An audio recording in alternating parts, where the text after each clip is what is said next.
1, Henry VI, Part 1, I'm sorry. But before that, we're gonna have a beautiful sonnet, Sonnet 147. My love is as a fever, longing still for that which longer nurseth the disease, feeding on that which doth preserve the ill, th' uncertain sickly appetite to please. My reason, the physician to my love, angry that his prescriptions are not kept, hath left me, and I, desperate, now approve. Desire is death, which physic did accept. Past cure I am, now reason is past care, and frantic mad with evermore unrest. My thoughts and my discourse as madmen's are, at random from the truth vainly expressed. For I have sworn thee fair and thought thee bright, who art as black as hell, as dark as night. Act 1, Scene 1, Westminster Abbey. Hung be the heavens with black, yield day to night. Comets, importing change of times and states, brandish your crystal tresses in the sky, and with them scourge the bad revolting stars that have consented unto Henry's death. King Henry V, too famous to live long. England ne'er lost a king of so much worth. England ne'er had a king until his time. Virtue he had, deserving to command. His brandished sword did blind men with his beams, his arms spread wider than a dragon's wings. His sparkling eyes, replete with wrathful fire, more dazzled and drove enemies than midday sun, fierce bent against their faces. What should I say? His deeds exceed all speech. He ne'er lift up his hand but conquered. We mourn in black. Why mourn we not in blood? Henry is dead and never shall revive. Upon a wooden coffin we attend, and death's dishonorable victory we with our stately presence glorify. Like captives bound to a triumphant car, what? Shall we curse the planets with mishap that plotted thus our glory's overthrow? Or shall we think of subtle-witted French conjurers and sorcerers that, afraid of him by magic verses, have contrived his end? He was a king blessed of the King of Kings. Unto the French the dreadful judgment day, so dreadful will not be as was his sight. The battles of the Lord of hosts he fought, the church's prayers made him so prosperous. The church? Where is it? Had not churchmen prayed, his thread of life had not so soon decayed.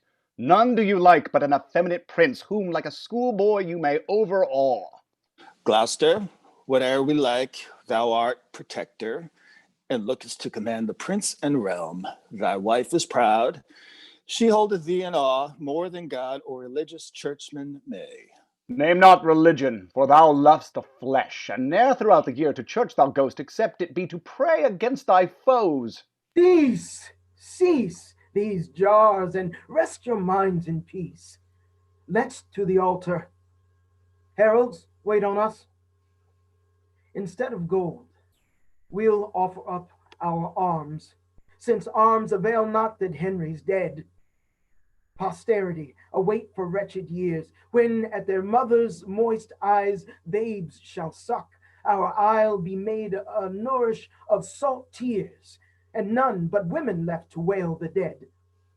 Henry V, thy ghost I invocate. Prosper this realm, keep it from civil broils. Combat with adverse planets in the heavens. A far more glorious star thy soul will make than Julius Caesar or bright. Enter a messenger. My honorable lords, health to you all. Sad tidings I bring to you out of France, of loss, of slaughter and discomfiture. Gwen, Champagne, Rheims, Orleans, Paris, Giselle, Poitiers, are all quite lost. What sayest thou, man, before a dead Henry's corpse? Speak softly, for the loss of those great towns will make him burst his lead and rise from death. Is Paris lost? Is Rouen yielded up? If Henry were recalled to life again, these news would cause him once more yield the ghost. How were they lost? What treachery was used? No treachery, but want of men and money. Amongst the soldiers this is muttered, that here you maintain several factions, and whilst a field should be dispatched and fought, you are disputing of your generals. One would have lingering wars with little cost, another would fly swift, but wanteth wings. A third thinks without expense at all, by guileful fair words peace may be obtained. Awake! Awake, English nobility! Let not sloth dim your honours new begot. Cropped to the fleur de luce in your arms, of England's coat one half is cut away. Were our tears wanting to this funeral, these tidings would call forth their flowing tides. Me they concern. Regent I am of France. Give me my steeled coat.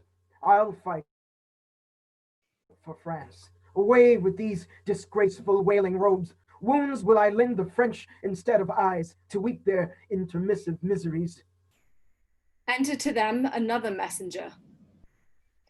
Lords, view these letters full of bad mischance.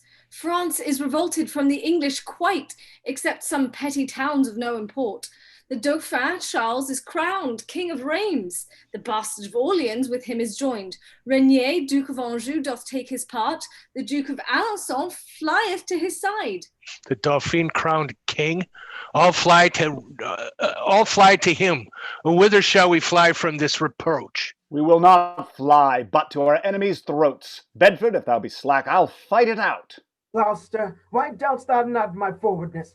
An army have I mustered in my thoughts, wherewith already France is overrun. Enter another messenger. My gracious lords, to add to your lament, wherewith you now bedew King Henry's hearse, I must inform you of a dismal fight betwixt the stout Lord Talbot and the French. What? Wherein Talbot overcame, isn't it so? Oh, no. Wherein Lord Talbot was o'erthrown, the circumstances I'll tell you more at large. The 10th of August last, this dreadful lord, retiring from the siege of Orleans, having full scarce 6,000 in his troop, by 23,000 of the French was round encompassed and set upon. No leisure had he to enrank his men, he wanted pikes to set before his archers. Instead, whereof sharp stakes plucked out of hedges they pitched in the ground confusedly to keep the horsemen off from breaking in. More than 3 hours the fight continued, where valiant Talbot, above human thought, enacted wonders with his sword and lance. Hundreds he sent to hell, and none durst stand him. Here, there, and everywhere enraged he flew. The French exclaimed the devil was in arms. All the whole army stood agazed on him. His soldiers, spying his undaunted spirit, "A Talbot! A Talbot!" cried out amain, and rushed into the bowels of the battle. Here, had the conquest fully been sealed up, if Sir John Falstaff had not played the coward, he, being the wayward, placed behind with purpose to relieve and follow them, cowardly fled, not having struck one stroke. Hence grew the general wreck and massacre. Enclosed were they with their enemies, a base Walloon to win the Dauphin's grace, thrust Talbot with a spear into the back, whom all France with their chief assembled strength durst not presume to look once in the face. Is Talbot slain?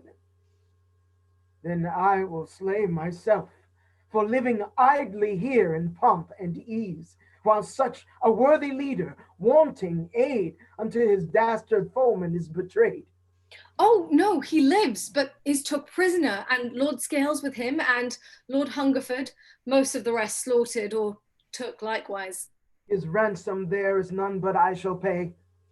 I'll hail the Dauphin headlong from his throne. His crown shall be the ransom of my friend.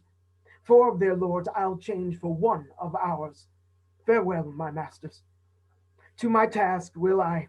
Bonfires in France forthwith I am to make, to keep our great St. George's feast withal. 10,000 soldiers with me I will take, whose bloody deeds shall make all Europe quake. So you had need, for Orleans is besieged. The English army is grown weak and faint. The Earl of Salisbury craveth supply and hardly keeps his men from mutiny, since they, so few, watch such a multitude. Remember, lords, your oaths to Henry sworn, either to quell the Dauphin utterly or bring him in obedience to your yoke. I do remember it, and here take my leave to go about my preparation. Exit. I'll to the tower with all the haste I can, to view the artillery and munition, and then I will proclaim young Henry king. Exit. To Eltham will I, where the young king is, be ordained his special governor, and for his safety there I best devise. Exit. Each hath his place and function to attend. I am left out. For me nothing remains. For long I will not be Jack out of office. The king of Etham I intend to steal, and sit at chiefest stern of public weal. Exeunt. Act 2, Act 1, Scene 2. France before Orleans. Sound a flourish. Enter Charles, Alençon, and Regnier marching with drum and soldiers. Mars is true moving, even as in the heavens, so in the earth, to this day is not known. Late did he shine upon the English side. Now we are victors, upon us he smiles. What towns of any moment but we have? At pleasure, here we lie near Orleans. Otherwise, the famished English, like pale ghosts, faintly besiege us 1 hour in a month. They want their porridge and their fat bull beeves. Either they must be dieted like mules, or have their provider tied to their mouths, or piteous they will look like drowned mice. Let's raise the siege. Why live we idly here? Talbot is taken whom we want to fear, remaineth none but mad-brained Salisbury, and he may well in fretting spend his gall, nor men nor money hath he to make war. Sound alarm! We will rush on them now for the honor of the forlorn French. Him I forgive my death that killeth me, when he sees me go back 1 foot or fly. Exeunt. Here, alarm, they are beaten back by the English. With great loss, re-enter Charles, Alençon, and Regnier.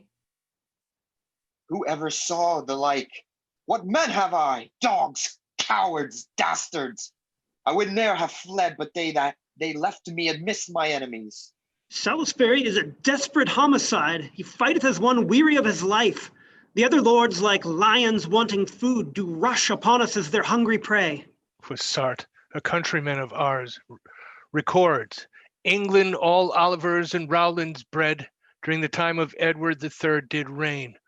More truly now may this be verified, for none but Samsons and Goliaths it sendeth forth a skirmish, 1 to 10, lean, raw-boned rascals who would e'er suppose they had such courage and audacity. Let's leave this town, for they are harebrained slaves, and hunger will enforce them to be more eager. Of old I know them, rather with their teeth the walls they'll tear down than forsake the siege. I think by some odd gimmers or device their arms are set like clocks, stiff to strike on, else ne'er they could hold out so as they do. By my consent will even let them alone. Be it so. Enter the Bastard of Orleans. Where's the Prince Dauphin? I have news for him. Bastard of Orleans, thrice welcome to us. Methinks your looks are sad, your cheer appalled. Hath the late overthrow wrought his offense? Be not dismayed, for succor is at hand. A holy maid hither with me I bring, which by a vision sent to her from heaven ordained is to raise this tedious siege and drive the English forth the bounds of France. The spirit of deep prophecy she hath, exceedingly the 9 Sibyls of old Rome. What's past and what's to come she can descry. Speak, shall I call her in? Believe my words, for they are certain and unfallible. Go, call her in. Exit Bastard of Orleans. But first, to try her skill. Regnier, stand thou as Dauphine in my place. Question her proudly. Let thy looks be stern. By this means shall we sound what skill she hath.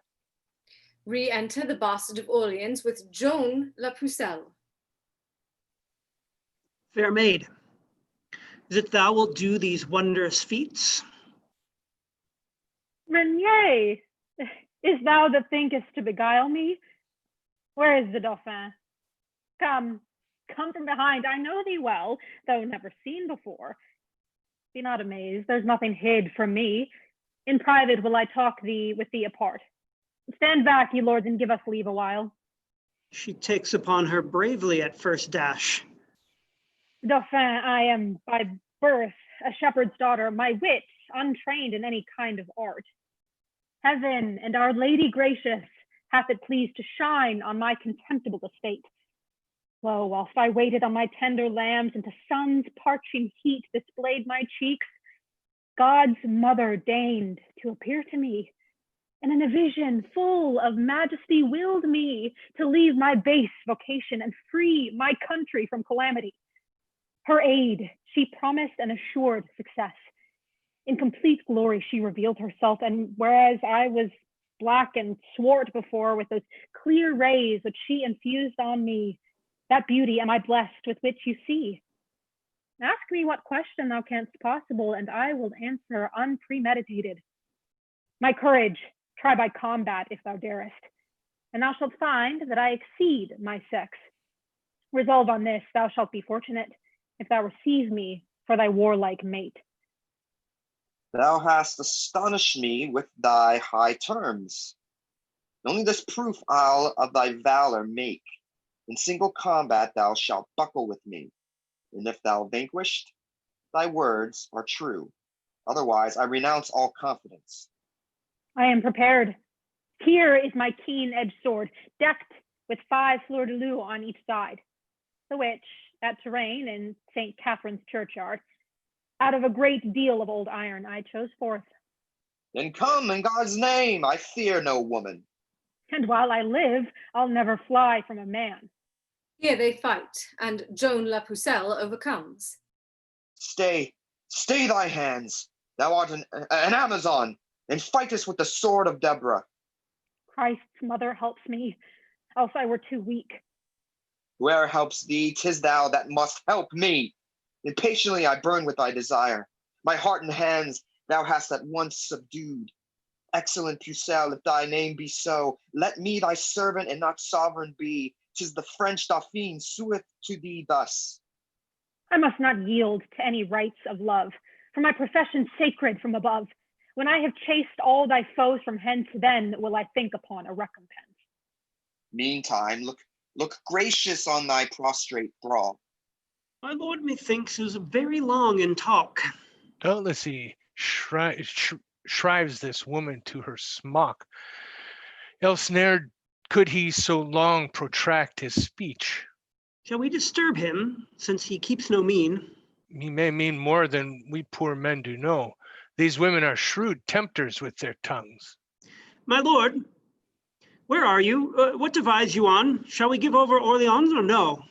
Why no, I say, distrustful recreants. Fight till the last gasp. I will be your guard. What she says I'll confirm. We'll fight it out. Assigned am I to be the English scourge. This night the siege assuredly I'll raise. I expect St. Martin's summer halcyon days. Since I have entered into these wars, glory is like a circle in the water, which never ceases to enlarge itself, till by broad spreading it disperse to naught. With Henry's death, the English circle ends. Dispersed are the glories it included. Now am I like that proud, insulting ship which Caesar and his fortune bear at once. Was Mahomet inspired with a dove? Thou with an eagle art inspired then. Helen, the mother of great Constantine, nor yet Saint Philip's daughters were like thee. Bright star of Venus fallen down on the earth, how may I reverently worship thee enough? Leave off delays and let us rage the siege. Woman, do what thou canst to save our honors. Drive them from Orleans and be immortalized. Presently we'll try. Come, let's away about it. No prophet will I trust if she prove false. Exeunt. Act 1, Scene 3. London before the Tower. Enter Gloucester with his serving men in blue coats. I am come to survey the tower this day. Since Henry's death, I fear there is conveyance. Where be these warders that they wait not here? Open the gates, 'tis Gloucester that calls. Within. Who's there that knocks so imperiously? It is the noble Duke of Gloucester. Within. Whoe'er he be, you may not be let in. Villains, answer you so the Lord Protector?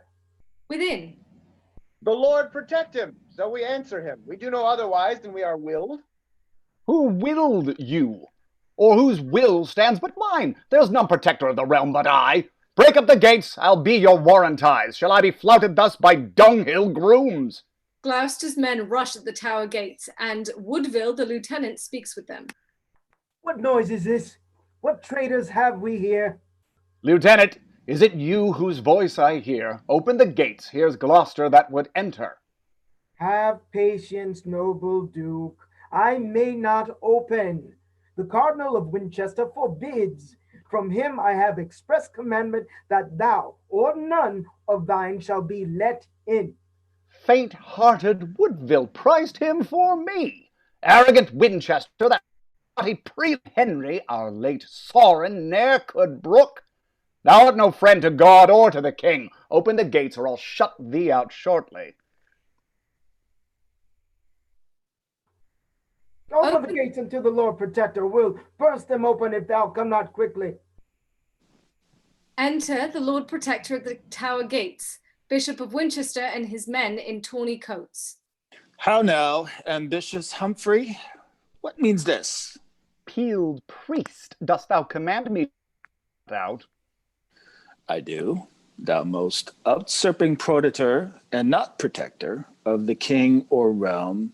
Stand back, thou manifest conspirator, that thou contrivest to murder our dead lord, that thou givest whores indulgences to sin. I'll canvass thee in thy broad cardinal's hat, if thou proceed in this thy insolence. Nay, stand thou back. I will not budge a foot. This be Damascus, be thou cursed Cain, to slay thy brother Abel, if thou wilt. I will not slay thee, but I'll drive thee back. Thy scarlet robes as a child's bearing cloth I'll use to carry thee out of this place. Do what thou darest. I bared thee to thy face. Am I dared and bearded to my face? Draw, men, for all this privileged place. Blue coats to tawny coats. Priest, beware your beard. I mean to tug it and cuff you soundly. Under my feet I stamp thy cardinal's hat. In spite of pope or dignities of church, here by the cheeks I'll drag thee up and down. Gloucester, thou wilt enter this before the pope. Winchester goose, I cry, a rope, a rope! Now beat them hence! Why do you let them stay? Thee I'll chase hence, thou wolf in sheep's array! Out, tawny coats, out, scarlet hypocrite! Here Gloucester's men beat out Bishop of Winchester's men and enter into the hurly-burly, the Mayor of London and his officers. Fine lords, that you, being supreme magistrates, thus come to liciously should break the peace. Peace, Mayor, thou know'st little of my wrongs. Here's Beaufort, that regards nor God nor king, hath here distrained the tower to his use. Here's Gloucester, a foe to citizens, one that still motions war and never peace, or charging your free purses with large fines that seeks to overthrow religion, because he is a protector of the realm, and would have armor here out of the tower, to crown himself king and suppress the prince. I will not answer thee with words, but blows. Here they skirmish again. Naught rests for me in this tumultuous strife to be make open proclamation. Come, officer, as loud as e'er canst, cry. All manner of men assembled here in arms this day against God's peace and the king's. We charge and command you, in his highness's name, to repair to your several dwelling places and not to wear, handle, or use any sword, weapon, or dagger, henceforward upon pain of death. Cardinal, I'll be no breaker of the law, but we shall meet. and break our minds at large. Gloucester, we will meet to thy cost, be sure. Thy heart blood I will have for this day's work. I'll call for clubs, if you will not away. This cardinal's more haughty than the devil. Mayor, farewell. Thou dost but what thou mayst. Abominable Gloucester, guard thy head, for I intend to have it ere long. Exeunt severally, Gloucester and Bishop of Winchester with their serving men. See the coast cleared, and then we will depart. Good God, these nobles should such stomachs bear. I myself fight not once in 40 year. Exeunt. Act 1, Scene 4, Orleans. Enter on the walls a master gunner and his boy. Sirrah, thou knowest how Orleans is besieged and how the English have the suburbs won. Father, I know, and oft have shot at them. However unfortunate, I missed my aim. But now thou shalt not. Be thou ruled by me. Chief Master Gunner am I of this town. Something I must do to procure me grace. The prince's espials have informed me how the English, in the suburbs close entrenched, won't through a secret grate of iron bars in yonder tower to overpeer the city, and thence discover how, with most advantage, they may vex us with shot or with assault. To intercept this inconvenience, a piece of ordnance against it I have placed, and even these 3 days have I watched, if I could see them. Now do thou watch, for I can stay no longer. If thou spiest any, run and bring me word, and thou shalt find me at the governor's. Exit. Father, I warrant you, take no care. I'll never trouble you, even if I may spy them. Exit. Enter on the turrets Salisbury and Talbot, Glansdale, Gargrave, and others. Talbot, my life, my joy, again returned. How wert thou handled being prisoner? Or by what means gotst thou to be released? Discourse, I prithee, on this turret's top. The Duke of Bedford had a prisoner called the brave Lord Ponton de Sancholes. For him I was exchanged and ransomed, but with a baser man of arms by far, once in contempt they would have bartered me, which I, disdaining, scorned, and craved death, rather than I would be so vile esteemed. In fine, redeemed I was, as I desired. But, oh, the treacherous Fastolf wounds my heart, with whom my bare fist I would execute, if I now had him brought into my power. Yet tellest thou not how thou wert entertained? With scoffs and scorns and contumelious taunts in open marketplace produced they me, to be a public spectacle to all. Here, said they, is the terror of the French, the scarecrow that affrights our children so. Then broke I from the officers that led me, and with my nails digged stones out of the ground to hurl at the beholders of my shame. My grisly countenance made others fly. None durst come near for fear of sudden death. In iron walls they deemed me not secure. So great fear of my name amongst them was spread, that they supposed I would rend bars of steel, and spurn in pieces posts of adamant. Wherefore a guard of chosen shot had I. They walked about me every minute while, and if I did but stir out of my bed, ready they were to shoot me to the heart. Enter the boy with a linstock.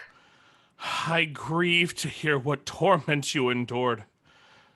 But we will be revenged sufficiently. Now it is supper time in Orleans. Here, through the gate, I count each one and view the Frenchmen how they fortify.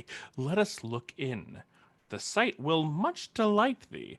Sir Thomas Gargrave and Sir William Glansdale. Let me have your express opinions. Where is best to make our battery next? I think at the north gate, for there stand lords. And I here at the bulwark of the bridge. For aught I see, this city must be famished, or with light skirmishes enfeebled. Here they shoot. Salisbury and Gargrave fall. O Lord, have mercy on us, wretched sinners. O Lord, have mercy on me, woeful man. What chance is that suddenly hath crossed us? Speak, Salisbury, at least, if thou canst speak. How fattest thou, mirror of all martial men, one of thy eyes and thy cheek's side struck off. Accursed tower! Accursed fatal hand that hath contrived this woeful tragedy! In 13 battles Salisbury overcame. Henry the Fifth he first trained to the wars. Whilst any trump did sound or drums struck up, his sword did ne'er leave striking in the field. Yet livest thou, Salisbury, though my speech doth fail. One eye thou hast to look to heaven for grace. The sun with one eye vieweth all the world. Heaven be thou gracious to none alive if Salisbury wants mercy at thy hands. Bear hence his body, I will help to bury it. Sir Thomas Gargrave, hast thou any life? Speak unto Talbot, nay, look up to him. Salisbury, cheer thy spirit with this comfort. Thou shalt not die whilst he beckons with his hand and smiles on me, as who should say, when I am dead and gone, remember to avenge me in the French. Plantagenet I will, and like thee, Nero, play on the lute, beholding the towns burn. Wretched shall France be only in my name. Here an alarum, and it thunders and lightnings. What stirs this? What tumults in this heavens? Whence cometh this alarum and the noise? Enter a messenger. My lord, the French have gathered head. The Dauphin, with one Joan la Pucelle, joined, a holy prophetess new risen up, is come with a great power to raise the siege. Here Salisbury lifteth himself up and groans. Oh, here, how dying Salisbury doth groan. It irks his heart he cannot be revenged. Frenchman, I'll be a Salisbury to you, Pucelle and or Puzel, Dauphin or Dogfish. Your hearts I'll stamp out with my horse's heels and make a quagmire of your mingled brains. Convey me, Salisbury, into his tent, and then we'll try what these dastard Frenchmen dare. Alarum. Exeunt. Act 1, Scene 5. The same. Here an alarum again, and Talbot pursueth the Dauphin and driveth him. Then enter Joan la Pucelle, driving Englishmen before her, and exit after then, and then re-enter Talbot. Where is my strength, my valor, my force? Our English troops retire. I cannot stay them. A woman clad in armor chases them. Re-enter Joan la Pucelle. Here she comes. I'll have a bout with thee, devil or devils. Damn, I'll conjure thee. Blood will draw on thee. Thou art a witch. And straightway give thy soul to him that thou servest. Come, 'tis only I that must disgrace thee. Here they fight. Heavens, can you suffer hell so to prevail? My breast will burst with straining of my courage, and from my shoulders crack my arms asunder, but I will chastise this high-minded strumpet. They fight again. Talbot, farewell. Thy hour is not yet come. I must go victual Orleans forthwith. A shot, alarum. Then enter the town with soldiers. Or take me, if thou canst. I scorn thy strength. Go, cheer up thy hungry, starved men. Help Salisbury to make his testament. This day is ours, as many more shall be. Exit. My thoughts are whirled like a potter's wheel. I know not where I am, or what I do. A witch, my fear, not force, like Hannibal drives back our troops and conquers as she lists. She bees with smoke and doves with noisome stench are from their hives and houses driven away. They called us for our fierceness, English dogs, now like to whelps, We crying run away. A short alarum. Hark, countrymen! Either renew the fight or tear the lions out of England's coat. Renounce your soil. Give sheep in lions' stead. Sheep run not half so treacherous from the wolf, or horse or oxen from the leopard, as you fly from your oft-subdued slaves. Alarum. Here another skirmish. It will not be. Retire into your trenches. You all consented unto Salisbury's death, for now would strike a stroke in his revenge. Puchel is entered into Orleans, in spite of us or aught that we could do. Oh, I would I were to die with Salisbury! The shame hereof will make me hide my head. Exit Talbot. Alarum. Retreat. Flourish. Act 1, Scene 6. The same. Enter on the walls Joan La Pucelle, Charles, Rainier, Alençon, and soldiers. Advance our waving colors on the walls. Rescued is Orleans from the English. Thus Joan La Pucelle had performed her word. Divinest creature, Astrea's daughter, how shall I honor thee for this success? Thy promises are like Adonis's garden that one day bloomed and fruitful were the next. France, triumph in thy glorious prophetess. Recovered is the town of Orleans. More blessed hap did ne'er befall our state. Why ring not out the bells aloud throughout the town? Dauphin, command the citizens make bonfires and feast and banquet in the open streets to celebrate the joy that God hath given us. All France will be replete with mirth and joy when they shall hear how we have played the men. 'Tis Joan, not we, by whom the day is won, for which I will divide my crown with her.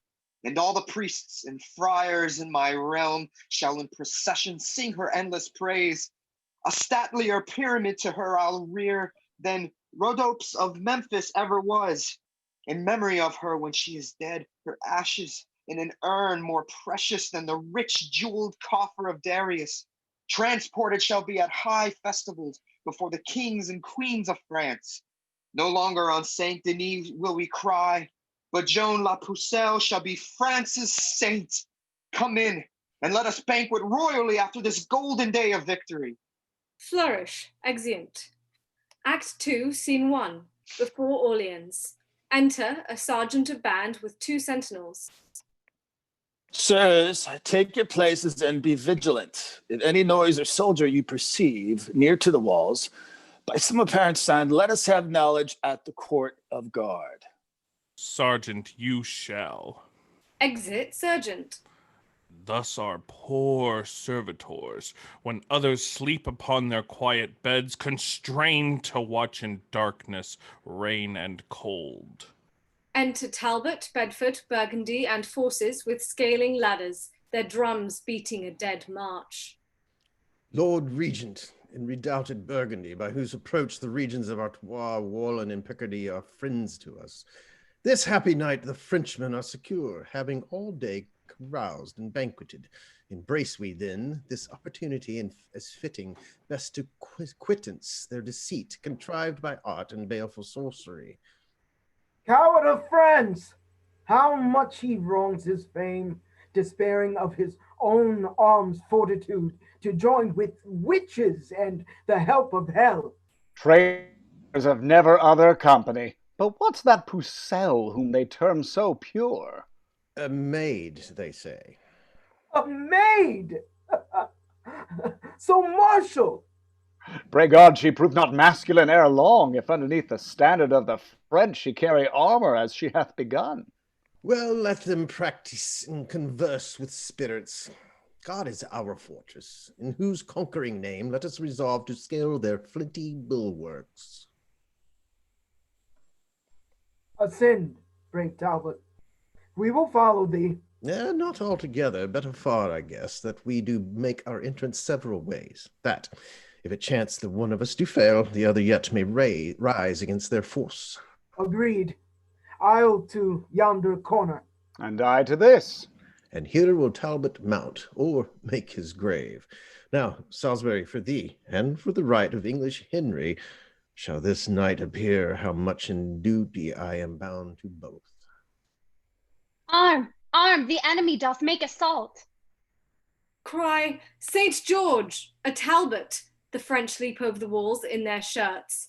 Enter several ways the Bastard of Orleans, Alençon, and Regnier, half ready and half unready.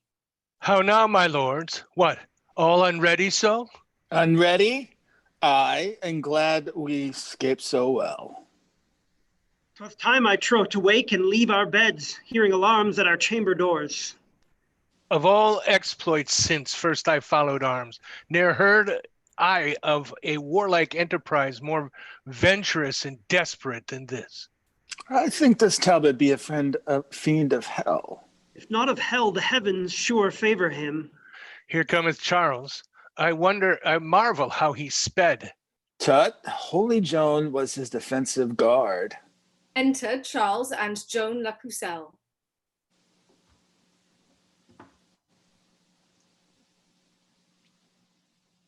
Is this thy cunning, thou deceitful dame? Didst thou at first to flatter us withal, make us partakers of a little gain, that now our loss might be 10 times so much? Wherefore is Charles impatient with his friend? At all times will you have my power alike? Sleeping or waking must I still prevail, or will you blame and lay the fault on me? Improvident soldiers! Had your watch been good, this sudden mischief never could have fallen. Duke of Alencon, this was your default. That being captain of the watch tonight did look no better to that weighty charge. Had all your quarters been as safely kept as that whereof I had the government, we had not been thus shamefully surprised. Mine was secure. And so was mine, my lord. And for myself, most part of all this night, within her quarter and mine own precinct, I was employed in passing to and fro about relieving of the sentinels. Then how or which way should they first break in? Question, my lords, no further of the case. How or which way? 'Tis sure they have found some place, but weakly guarded, where the breach was made. And now there rests no other shift but this: to gather our soldiers scattered and dispersed and lay new platforms to endamage them. Alarum. Enter an English soldier crying, "A Talbot! A Talbot!" They fly, leaving their clothes behind. I'll be so bold to take what they have left. The cry of Talbot serves me for a sword, for I have loaned me with many spoils, using no other weapon but his name. Exit. Act 2. Orleans within the town. Enter Talbot, Bedford, Burgundy, a captain, and others. The day begins to break, and night is fled, whose pitchy mantle o'erveiled the earth. Here, sound retreat, and cease our hot pursuit. Retreat sounded. Bring forth the body of old Salisbury, and here advance it to the marketplace, the middle center of this cursed town. Now have I paid my vow unto his soul, for every drop of blood was drawn from him. There hath at least 5 Frenchmen died tonight. And that hereafter ages may behold what ruin happened in revenge of him. With their chiefest temple I'll erect a tomb, wherein his corpse shall be interred, upon the which, that every one may read, shall be engraved the sack of Orleans, the treacherous manner of his mournful death, and what a terror he had been to France. But, lords, in all our bloody massacre I muse, we met not with the Dauphin's grace, his new-come champion, virtuous Joan of Arc, nor any of his false confederates. 'Tis thought, Lord Talbot, when the fight began, roused on a sudden from their drowsy beds, they did amongst the troops of armed men leap o'er the walls for refuge in the field. Myself, as far as I could well discern for smoke and dusky vapors of the night, am sure I scared the Dauphin and his trull, when arm in arm they both came swiftly running, like to a pair of loving turtle doves that could not live asunder day or night. After that, things are set in order here. We'll follow them with all the power we have. Enter a messenger. All hail, my lords. Which of this princely train call ye the warlike Talbot for his acts so much applauded through the realm of France? Here's Talbot. Who would speak with him? The virtuous lady Countess of Auvergne, with modesty admiring thy renown, by me entreats, great lord, thou wouldst vouchsafe to visit her poor castle where she lies, that she may boast she hath beheld the man whose glory the world with loud report. Is it even so? Nay, then, I see our wars will turn unto a peaceful comic sport, when ladies crave to be encountered with. You may not, my lord, despise her gentle suit. Ne'er trust me then, for when a world of men could not prevail with all their oratory, yet hath a woman's kindness o'erruled, and therefore tell her I return her great thanks, and in submission will attend on her. Will not your honors bear me company? No, truly, it is more than manners will, and I have heard it said, unbidden guests are often welcomest when they are gone. Well then, alone, since there's no remedy, I mean to prove this lady's courtesy. Come hither, captain. You perceive my mind. I do, my lord, and mean accordingly.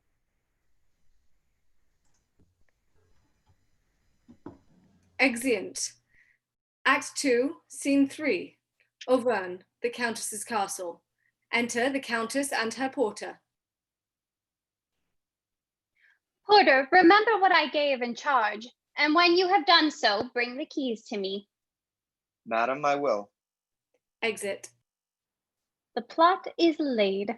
If all things fall out right, I shall as famous be by this exploit as Scythian Homerus by Cyrus's death. Great is the rumor of this dreadful knight, and his achievements of no less account. Fain would mine eyes be witness with mine ears to give their censure of these rare reports. Enter messenger and Talbot. Madam, according as your ladyship desires, by message craved, so is Lord Talbot come. And he is welcome. What, is this the man? Madam, it is. Is this the scourge of France? Is this the Talbot so much feared abroad that with his name the mothers still their babes? I see report is fabulous and false. I thought I should have seen some Hercules, a second Hector for his grim aspect, and large proportion of his strong knit limbs. Alas, this is a child, a silly dwarf. It cannot be this weak and rivaled shrimp should strike such terror to his enemies. Madam, I have been bold to trouble you, but since your ladyship is not at leisure, I shall some other time to visit you. What means he now? Go ask him whither he goes. Stay, my Lord Talbot, for my lady craves to know the cause of your abrupt departure. Mary, for that she's in a wrong belief. I go to certify her Talbot's here. Re-enter porter with keys. If thou be he, then art thou prisoner. Prisoner to whom? To me, bloodthirsty lord, and for that cause I trained thee to my house. Long time thy shadow hath been thrall to me, for in my gallery thy picture hangs. But now the substance shall endure the like, and I will chain these legs and arms of thine, that hast by tyranny these many years wasted our country, slain our citizens, and sent our sons and husbands captivate. Laughest thou, wretch? Thy mirth shall turn to moan. I laugh to see your ladyship so fond to think that you have aught but Talbot's shadow whereon to practice your severity. Why, art not thou the man? I am indeed. Then have I substance too. No, no, no, no, no. I am but shadow of myself. You are deceived. My substance is not here. For what you see is but the smallest part and least proportion of humanity. I tell you, madam, were the whole frame here, it is of such a spacious, lofty pitch, your roof were not sufficient to contain't. This is a riddling merchant for the nonce. He will be here, and yet he is not here. How can these contrarieties agree? That will I show you presently. Winds his horn, drums strike up, a peal of ordnance. Enter soldiers. How say you, madam? Are you now persuaded that Talbot is but shadow of himself? These are his substance, sinews, arms, and strength, with which he yoketh your rebellious necks, raiseth your cities, and subverts your towns, and in a moment makes them desolate. Victorious Talbot, pardon my abuse. I find thou art no less than fame hath brooded, and more than be gathered in thy shape. Let my presumption not provoke thy wrath, for I am sorry that with reverence I do not entertain thee as thou art. Be not dismayed, fair lady, nor misconstrue the mind of Talbot as you did mistake the outward composition of my body. What you have done hath not offended me, nor other satisfaction do I crave, but only with your patience that we may taste of your wine and see what cates you have, for soldiers' stomachs always serve them well. With all my heart, and think me honored to feast so great a warrior in my house. Exeunt. Act 2, Scene 4. London, the Temple Garden. Enter the Earls of Somerset, Suffolk, and Warwick. Richard Plantagenet, Vernon, and another lawyer. Great lords and gentlemen, what means this silence? Dare no man answer in the case of truth? Within the temple hall, we were too loud. The garden here is more convenient. Then say at once if I maintained the truth, or else was wrangling Somerset in the error. Faith, I have been a truant in the law, and never could frame my will to it, and therefore frame the law unto my will. Judge you, my lord of Warwick, then between us. Oh, between two hawks, which flies the higher pitch? Between two dogs, which has the deeper mouth? Between two blades, which bears the better temper? Between two horses, which doth bear him best? Between two girls, which hath the merriest eye? I have perhaps some shallow spirit of judgment, but in these nice sharp quillets of the law, good faith, I am no wiser than a daw. Tut, tut. Here's a mannerly forbearance. The truth appears so naked on my side that any purblind eye may find it out. And on my side it is so well apparelled, so clear, so shining, and so evident that it will glimmer through a blind man's eye. Since you are tongue-tied and so loath to speak, in dumb significance proclaim your thoughts. Let him that is a true-born gentleman and stands upon the honor of his birth, if he suppose that I have pleaded truth, from off this briar pluck a white rose with me. Let him that is no coward nor flatterer, but dare maintain the party of the truth, pluck a red rose from off this thorn with me.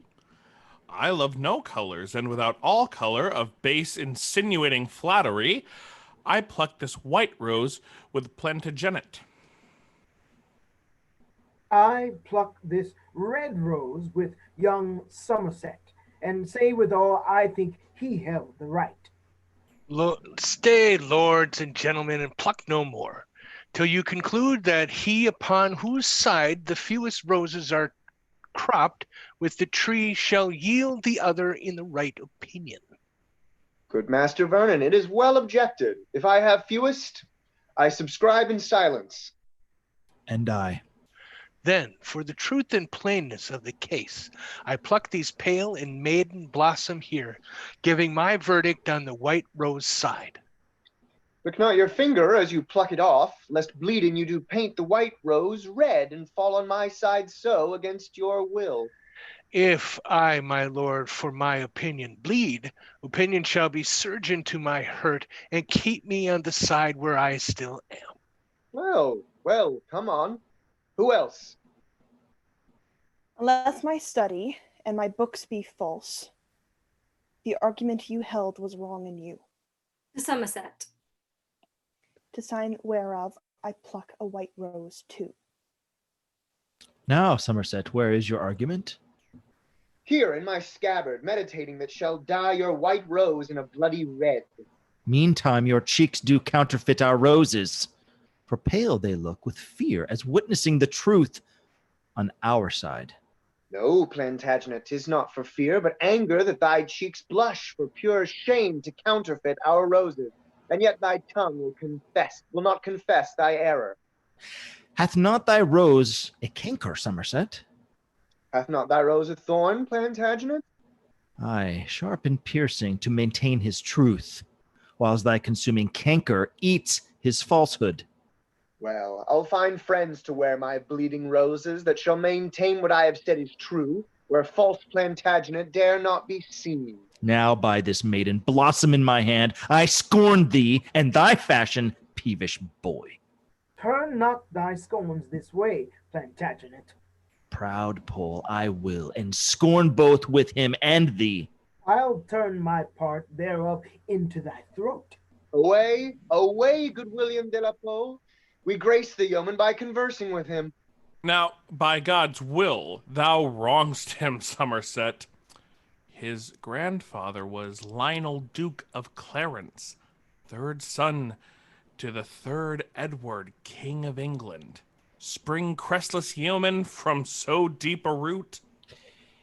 He bears him on the place's privilege, or durst not for his craven heart say thus. By him that made me, I'll maintain my words on any plot of ground in Christendom.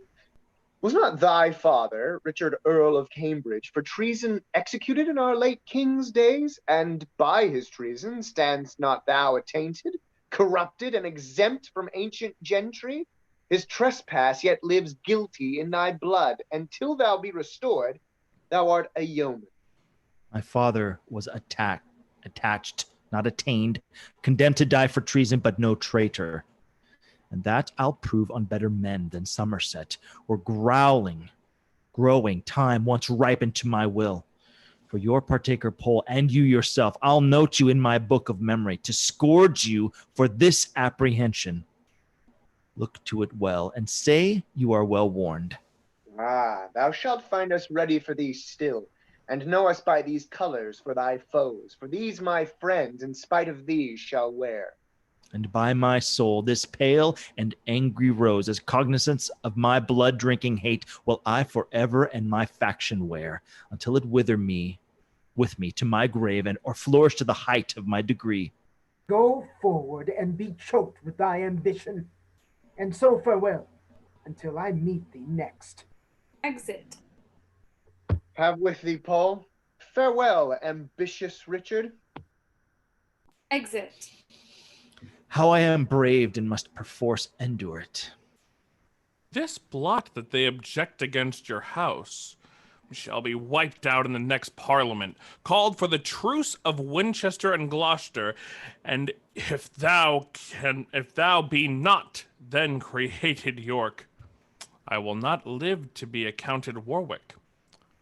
Meantime, in signal of my love to thee, against proud Somerset and William Pole, I will upon thy party wear this rose, and here I prophesy, this brawl today, grown to this faction in the Temple Garden, shall send between the red rose and the white 1,000 souls to death and deadly night. Good Master Vernon, I am bound to you, that you on my behalf would pluck a flower. In your behalf still will I wear the same. And so will I. Thanks, gentle sir. Come, let us four to dinner. I dare say this quarrel will drink blood another day. Exeunt. Act 2, Scene 5, the Tower of London. Enter Mortimer, brought in a chair, and jailers. Kind keepers of my weak decaying age, let dying Mortimer here rest himself. Even like a man new hailed from the rack, so fare my limbs with long imprisonment.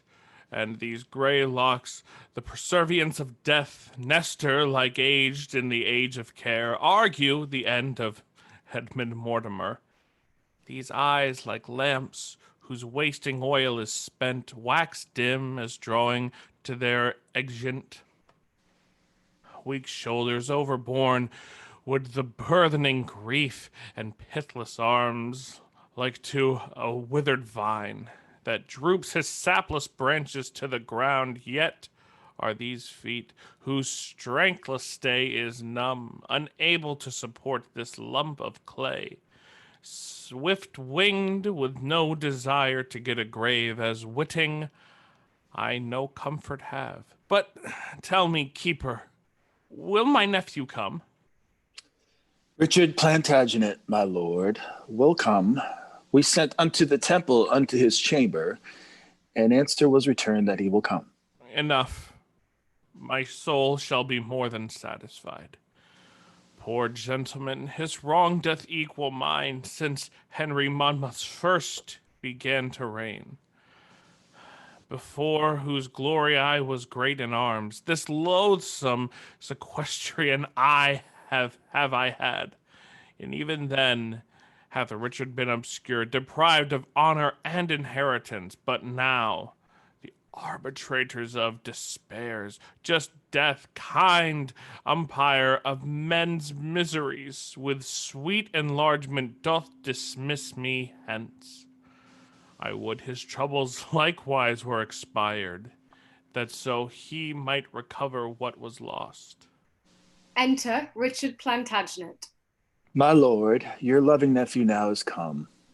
Richard Plantagenet, my friend, is he come? I, noble uncle, this ignobly used your nephew late despised Richard comes. Direct mine arms, I may embrace his neck, and in his bosom spend my latter gasp.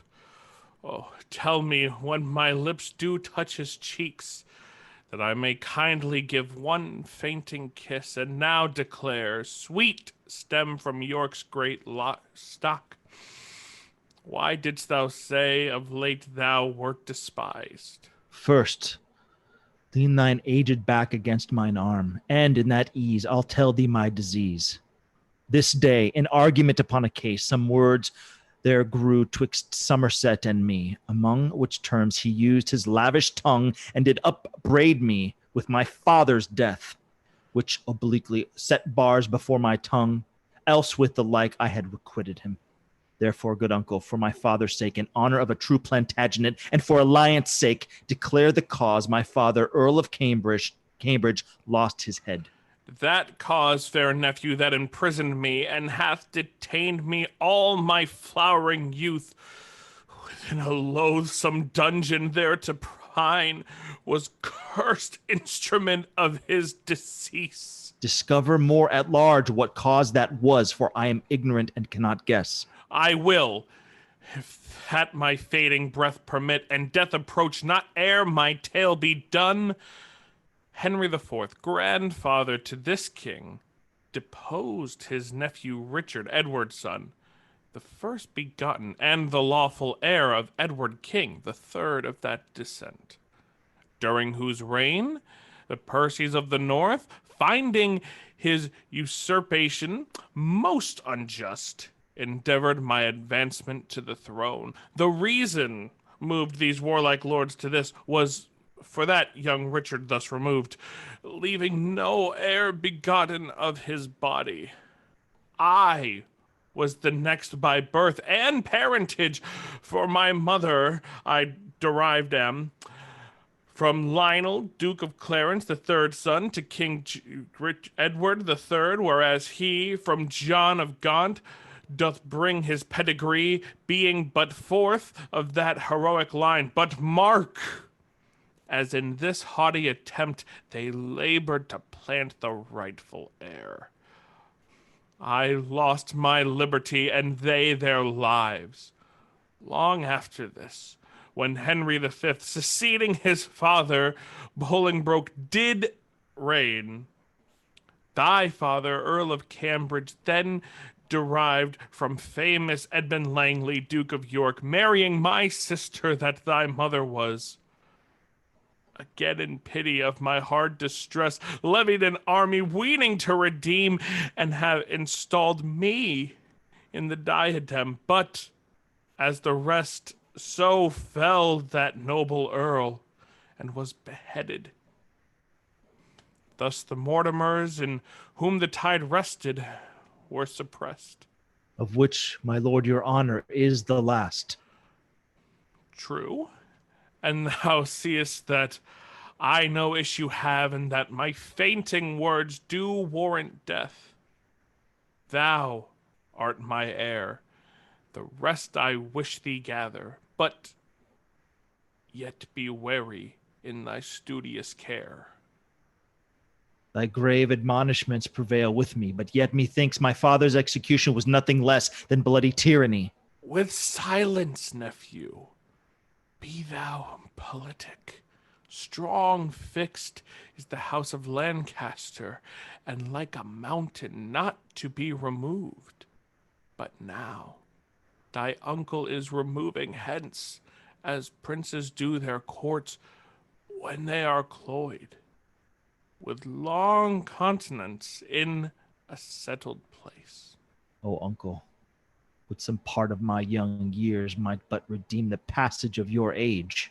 Thou dost, then thou wrong me, as that slaughterer doth, which giveth many wounds when one will kill.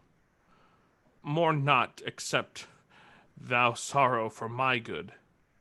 Only give order at my funeral. And so farewell, and fair be all thy hopes, and prosperous be thy life in peace and war. Dies. And peace, no war befall thy parting soul. In prison hast thou spent a pilgrimage, and like a hermit overpast thy days. Well, I will lock his counsel in my breast, and what I do imagine, let that rest. Keepers, convey him hence, and I myself will see his burial better than his life. Exeunt jailers, bearing out the body of Mortimer. Here dies the dusky torch of Mortimer, choked with ambition of the meaner sort. And for those wrongs, those bitter injuries with Somerset hath offered to my house, I doubt not, but with honor to redress. And therefore haste I to the Parliament, either to be restored to my blood, or make my ill the advantage of my good. Exit. Act 3, Scene 1. London, the Parliament House. Flourish. Enter King Henry VI, Exeter, Gloucester, Warwick, Somerset, and Suffolk. The Bishop of Winchester, Richard Plantagenet, and others. Gloucester offers to put up a bill. Bishop of Winchester snatches it and tears it. Comest thou with deep premeditated lines, with written pamphlets studiously devised, Humphrey or Gloucester?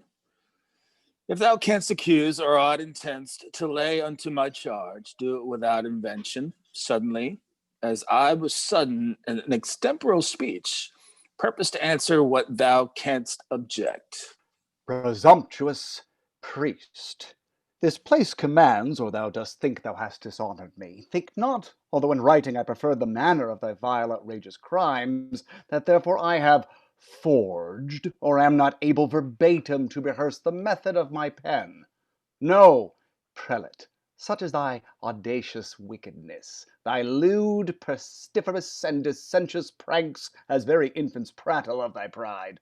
Thou art a most pernicious usurer, forward by nature, enemy to peace, lascivious, wanton, more than well beseems a man of thy profession and degree, and for thy treachery, what's more manifest? In that thou laidst a trap to take my life as well at London Bridge as at the Tower? Beside, I fear me if thy thoughts were sifted, the king thy sovereign is not quite exempt from envious malice of thy swelling heart. Gloucester, I do defy thee.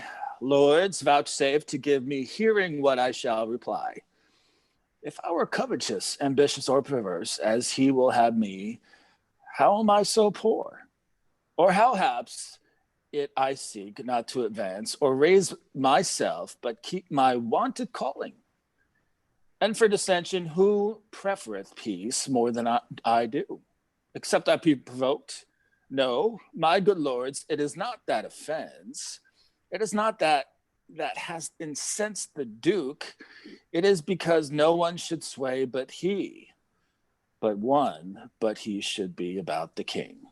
And that engenders thunder in his breast and makes him roar these accusations forth. But he shall know I am as good. As good, thou bastard of my grandfather! I, lordly sir, for what are you, I pray, but one imperious into another's throne? Am I not protector, saucy priest? And I'm not I a prelate of the church?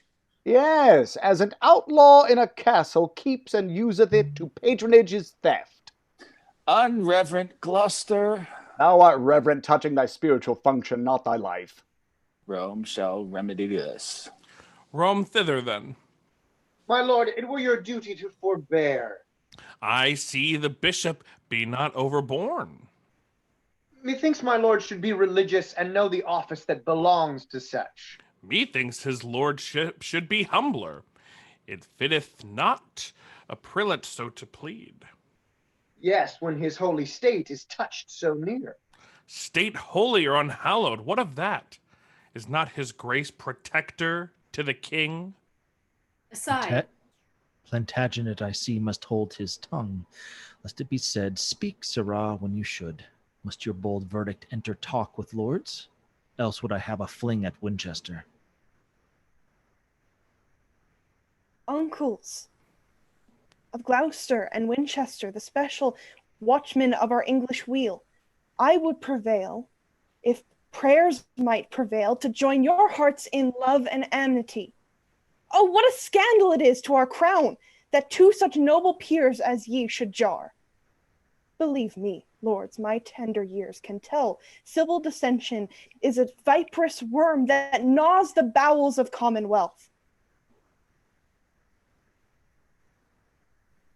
What tumult is this?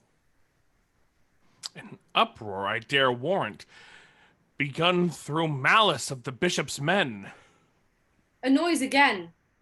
Stones, stones. Enter Mayor. O my good lords, and virtuous Henry, pity the city of London, pity us. The bishop and the Duke of Gloucester's men, forbidden late to carry any weapon, have filled their pockets full of pebble stones, and banding themselves in contrary parts, do pelt so fast at one another's pate that many have their giddy brains knocked out. Our windows are broke down in every street, and we for fear compelled to shut our shops. Enter serving men in skirmish with bloody pates. We charge you on allegiance to ourselves to hold your slaughtering hands and keep the peace. Pray, Uncle Gloucester, mitigate this strife. Nay, if we be forbidden stones, we'll fall to it with our teeth. Do what ye dare, we are as resolute. Skirmish again. You of my household, leave this peevish broil and set this unaccustomed fight aside.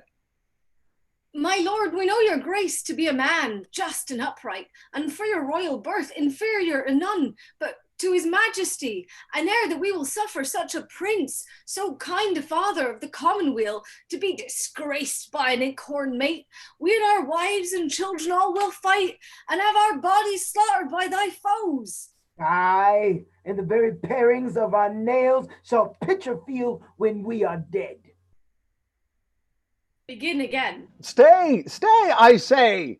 And if you love me as you say you do, let me persuade you to forbear a while. Oh, how this discord doth afflict my soul! Can you, my lord Winchester, behold my sighs and tears, and will not once relent? Who should be pitiful if you be not? Or who should study to prefer a peace, if holy churchmen take delight in broils? Yield, my lord protector, yield, Winchester, except you mean with obstinate repulse, to slay your sovereign and destroy the realm. You see what mischief and what murder do. Hath thou enacted through your enmity? Then be at peace, except ye thirst for blood. He shall submit, or I will never yield. Compassion on the king commands me stoop, or I would see his heart out, ere the priest should e'er get that privilege of me. Behold, my lord of Winchester, the duke, hath banished moody, discontented fury, as by his smooth brows it doth appear. Why look you still so stern and tragical? Here, Winchester, I offer thee my hand. Fie, Uncle Beaufort. I have heard you preach that malice was a great and grievous sin.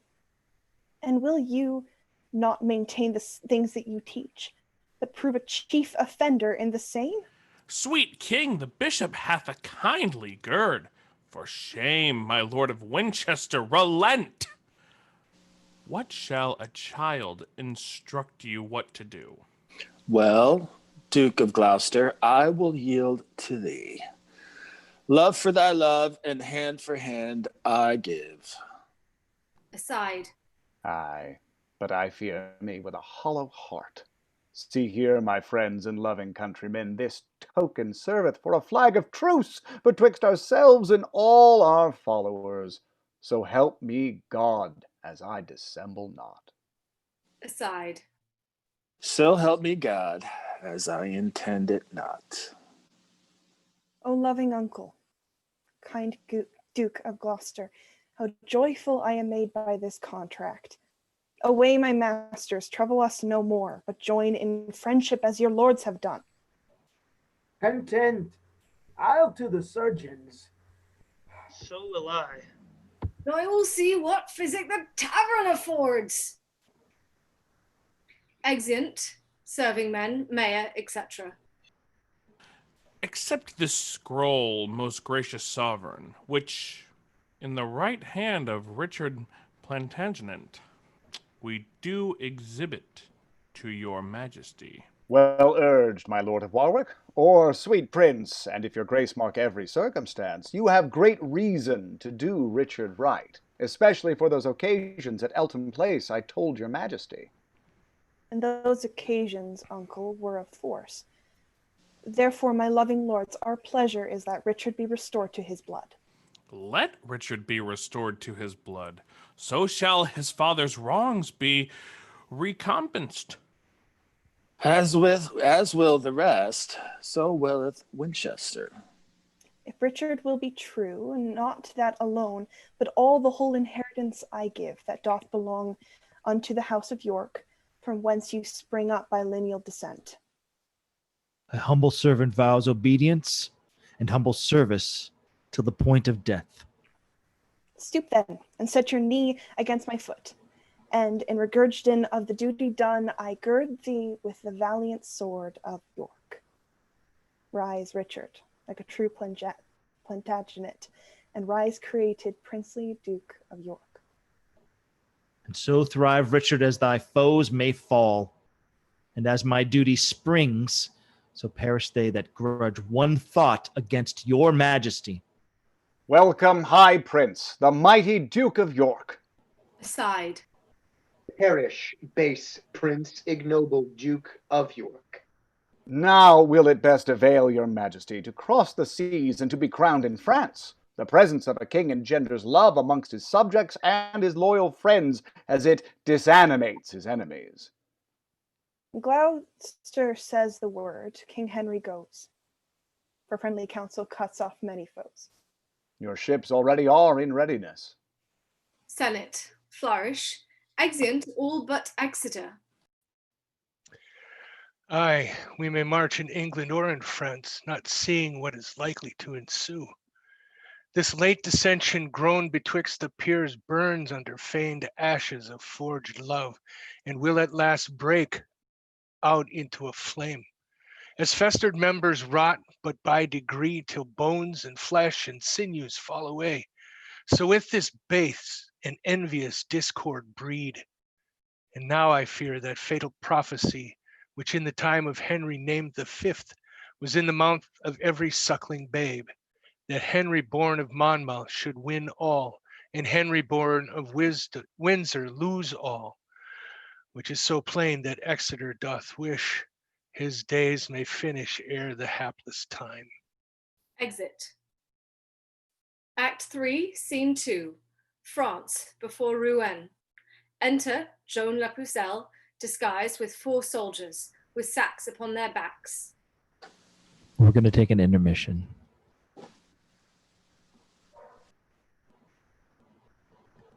We'll be back in 5 minutes. Thank you.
Hi, everybody. Welcome back from intermission. We will be beginning at Act 3, Scene 2. We hope you enjoy the rest of the show. France, before Rouen. Enter Joan La Pucelle, disguised with 4 soldiers with sacks upon their backs. These are the city gates, the gates of Rouen, through which our policy must make a breach. Take heed, be wary how you place your words. Talk like the vulgar sort of market men that come to gather money for their corn. If we have entrance, as I hope we shall, and that we find the slothful watch but weak, I'll by a sign give notice to our friends, that Charles the Dauphin may encounter them. Our sack shall be a mean to sack the city, and we be lords and rulers over realm. Therefore we'll knock. Knocks. Within.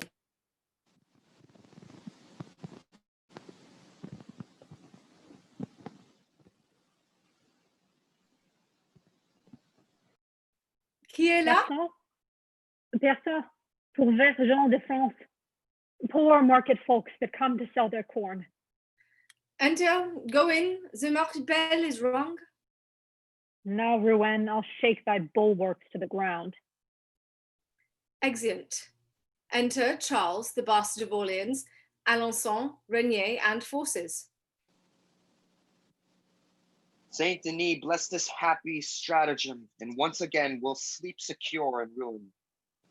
Here entered Pucelle and prep to touch, and now she is there. How will she specify where is the best and safest passage in? By thrusting out a torch from yonder tower, which once discerned shows that her meaning is. No way to that for weakness which she entered. Enter Joan La Pucelle on the top, thrusting out a torch burning. Behold, this is the happy wedding torch that joineth Rouen unto her countrymen, but burning fatal to the Talbotites. Exit. See, noble Charles, the beacon of our friend, the burning torch in yonder turret stands.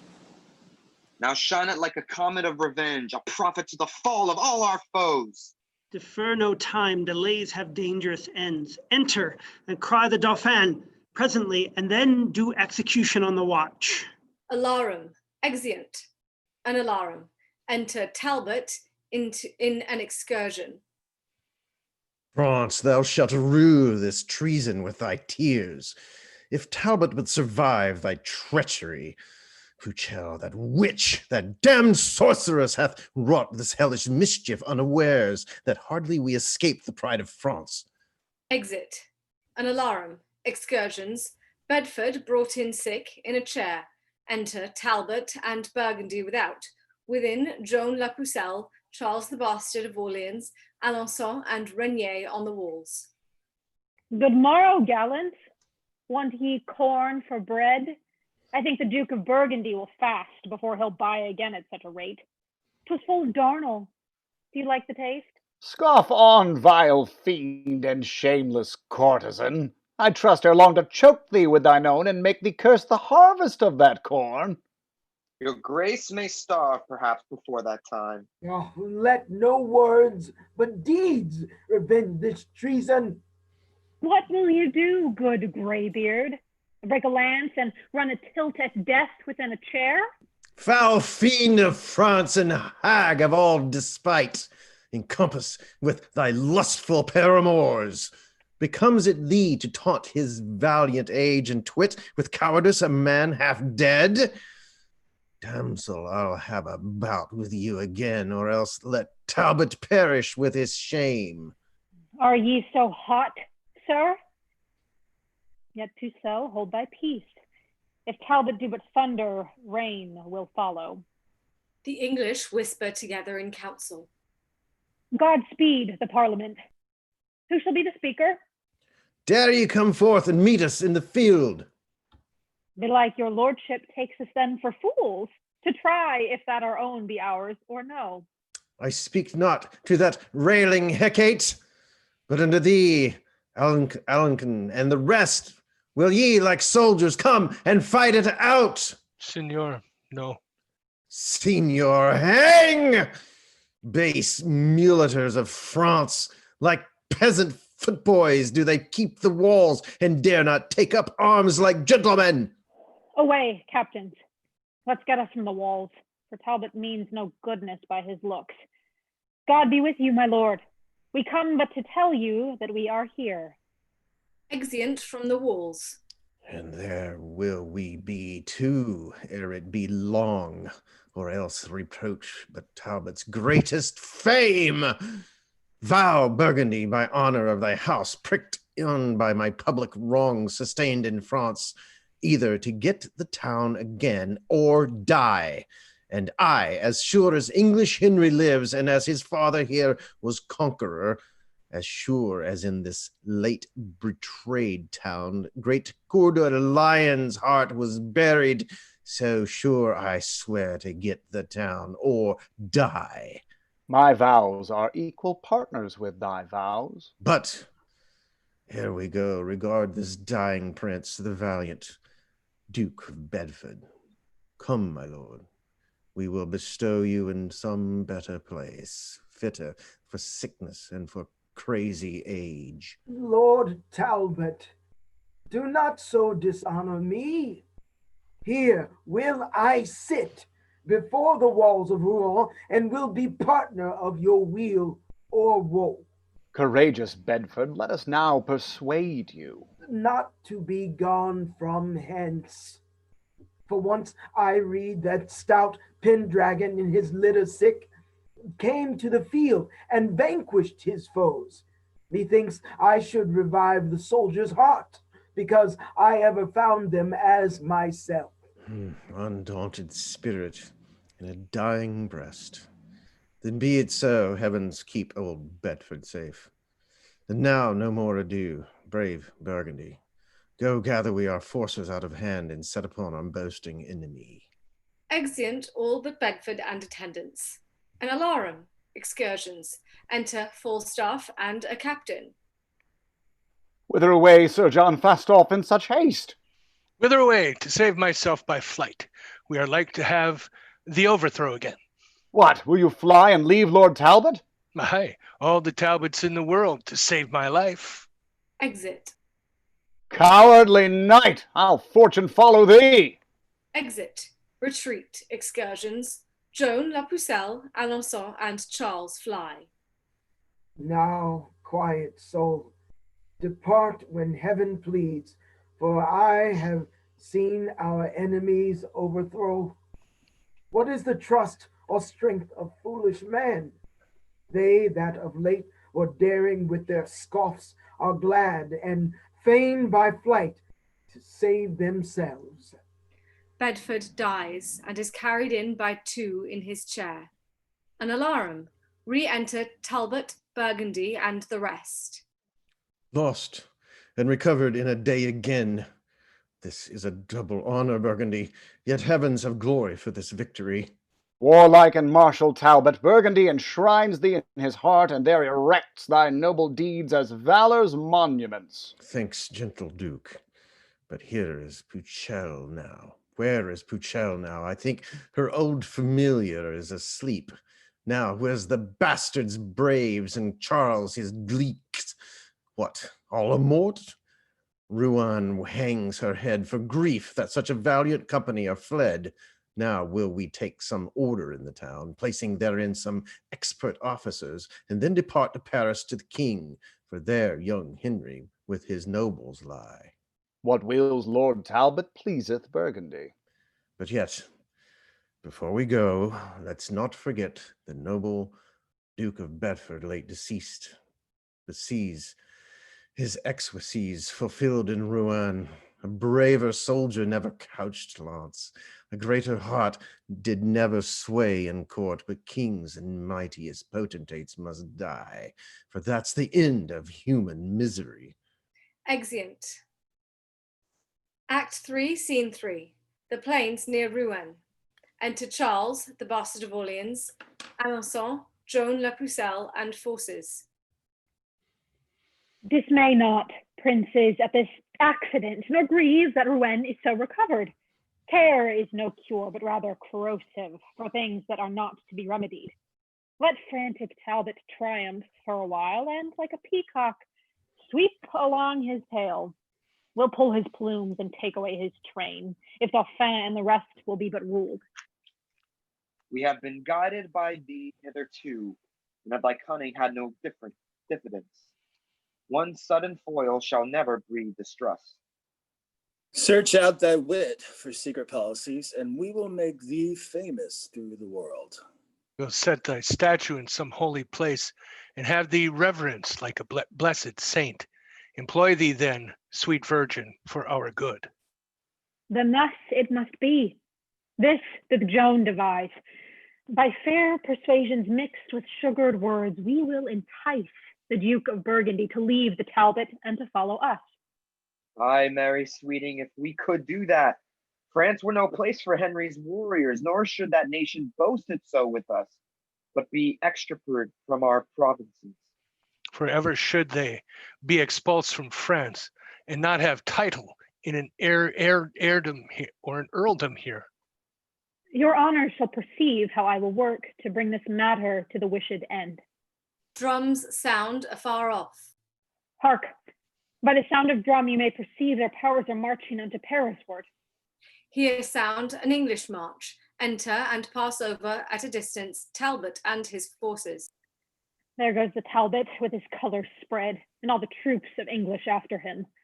French march. Enter Burgundy and forces. Now in the rearward comes the Duke and his. Fortune and favour makes him lag behind. Summon a parley. We will talk with him. Trumpets sound a parley.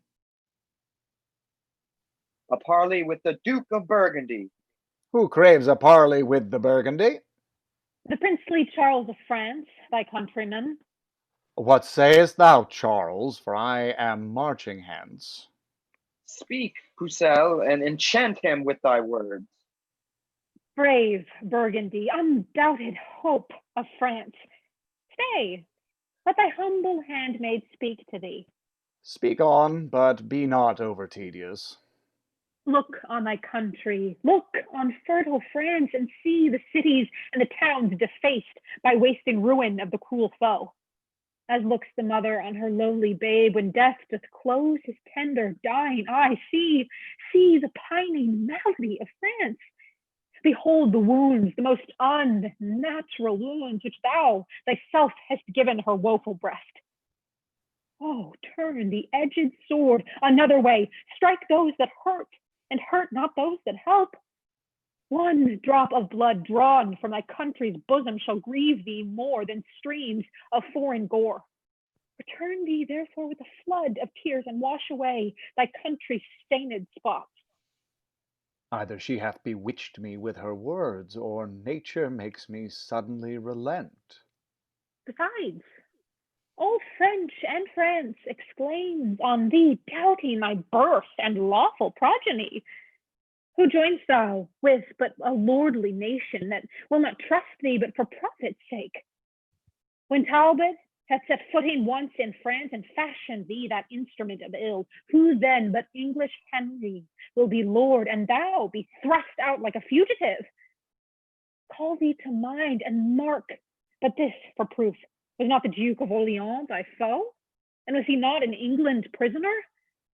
But when they heard he was thine enemy, they set him free without his ransom paid, in spite of Burgundy and all his friends.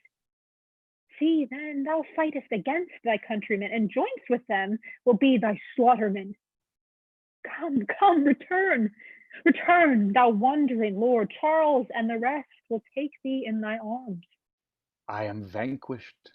These haughty words of hers have battered me like roaring cannon shot, and made me almost yield upon my knees. Forgive me, country, and sweet countrymen, and lords, accept this hearty kind embrace. My forces and my power of men are yours. So farewell, Talbot, I'll no longer trust thee. Aside. Done like a Frenchman, turn and turn again. Welcome, brave Duke. Thy friendship makes us fresh, and doth beget new courage in our breasts. Pucelle hath bravely played her part in this, and doth deserve a coronet of gold. Now let us on, my lords, and join our powers, and seek how we may prejudice the foe. Exeunt.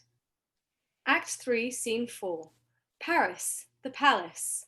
Enter King Henry VI, Gloucester, Bishop of Winchester, York, Suffolk, Somerset, Warwick, Exeter, Vernon, Basset, and others. To them with his soldiers. Talbot. My gracious prince and honorable peers, hearing of your arrival in this realm, I have a while given truce unto my wars, to do my duty to my sovereign, in sign whereof this arm that hath reclaimed to your obedience 50 fortresses, 12 cities, and 7 walled towns of strength, beside 500 prisoners of esteem, lets fall his sword before your highness' feet, and with submissive loyalty of heart ascribes the glory of his conquests got first to my God, and next unto your grace. Kneels. Is this the Lord Talbot, Uncle Gloucester, that hath so long been resident in France? Yes, if it please your majesty, my liege. Welcome, brave captain and victorious lord. When I was young, and yet as I am not old, I do remember how my father said, a stouter champion never was a handled sword. Long since we were resolved of your truth, your faithful service, and your toil in war, yet never have you tasted our reward, or been regurgioned with so much as thanks, because till now we never saw your face. Therefore stand up, and for those good deserts, here creates you Earl of Shrewsbury, and our coronation take your place. Senate flourish. Exeunt all but Vernon and Basset. No, sir, to you that were so hot at sea, disgracing of these colors that I wear in honor of my noble Lord of York, darest thou maintain the former words thou spakest? Yes, sir, as well as you dare patronage the envious barking of your saucy tongue against my lord, the Duke of Somerset. Sirrah, thy lord I honor as he is. Why? What is he? As good a man as York? Hark ye, not so. In witness take ye that. Strikes him. Villain, thou knowest the law of arms is such. Thou whoso draws a sword to present death, or else this blow should broach thy dearest blood. But I'll unto his majesty and crave I may have liberty to venge this wrong. When thou shalt see, I'll meet thee to thy coast. Well, miscreant, I'll be there as soon as you, and after meet you sooner than you would. Exeunt. Act 4, Scene 1. Paris, a hall of state. Enter King Henry VI, Gloucester, Bishop of Winchester, York, Suffolk, Somerset, Warwick, Talbot, Exeter, the governor of Paris, and others. Lord Bishop, set the crown upon his head. God save King Henry, of that name the 6th. Now, governor of Paris, take your oath that you elect no other king but him. Esteem none friends but such as are his friends, and none your foes but such as shall pretend malicious practices against his state. This shall ye do, so help you righteous God. Enter Fastolf. My gracious sovereign, as I rode from Calais to haste unto your coronation, a letter was delivered to my hands, writ to your grace from Duke of Burgundy. Shame to the Duke of Burgundy and thee! I vowed, base knight, when I did meet thee next, to tear the garter from thy craven's leg. Plucking it off. Which I have done, because unworthily thou wast installed in that high degree. Pardon me, princely Henry, and the rest this dastard, at the battle of Patay, when but in all I was 6,000 strong, and that the French were almost 10 to 1 before we met, or that a stroke was given, like to a trusty squire did run away, in which assault we lost 1,200 men. Myself and divers gentlemen beside were there surprised and taken prisoners. Then judge, great lords, if I have done amiss, or whether that such cowards ought to wear this ornament of knighthood, yea or no? To say the truth, this fact was infamous and ill-beseeming any common man, much more a knight, a captain, and a leader. When first this order was ordained, my lords, knights of the Garter were of noble birth, valiant and virtuous, full of haughty courage, such as were grown to credit by the wars, not fearing death, nor shrinking for distress, but always resolute in most extremes. He then that is not furnished in this sort doth but usurp the sacred name of knights, profaning this most honorable order, and should, if I were worthy to be judge, be quite degraded, like a hedge-born swain that doth presume to boast of gentle blood. Stay to thy countrymen. Thou hearest thy doom. Be packing, therefore. Thou that waste a night. Whence hence we banish thee on pain of death. Exit Fastolf. And now, my Lord Protector, view the letter sent from our uncle, Duke of Burgundy. What means his grace that he hath changed his style? No more, but plain and buntly, to the king. Hath he forgot he is his sovereign? Or doth this churlish superstition pretend some alteration in goodwill? What's here? Reads. I have, upon a special cause, moved with compassion of my country's wreck, together with the pitiful complaints of such as your oppression feeds upon, forsaken your pernicious faction, and joined with Charles, the rightful King of France. O monstrous treachery! Can this be so, that in alliance, amity, and oaths there should be found such false dissembling guile? What? Doth my uncle Burgundy revolt? He doth, my lord, and is become your foe. Is that the worst this letter doth contain? It is the worst, and all, my lord, he writes. Why then, Lord Talbot there shall talk with him, and give him chastisement for this abuse. Say how you, my lord, are you not content? Content, my liege. Yes, but that I am prevented, I should have begged I might have been employed. Then gather strength, and march unto him straight. Let him perceive how ill we brook his treason, and what offense it is to flout his friends. I go, my lord, in heart desiring still you may behold confusion of your foes. Exit. Enter Vernon and Basset. Grant me the combat, gracious sovereign. And me, my lord, grant me the combat too. This is my servant, hear him, noble prince.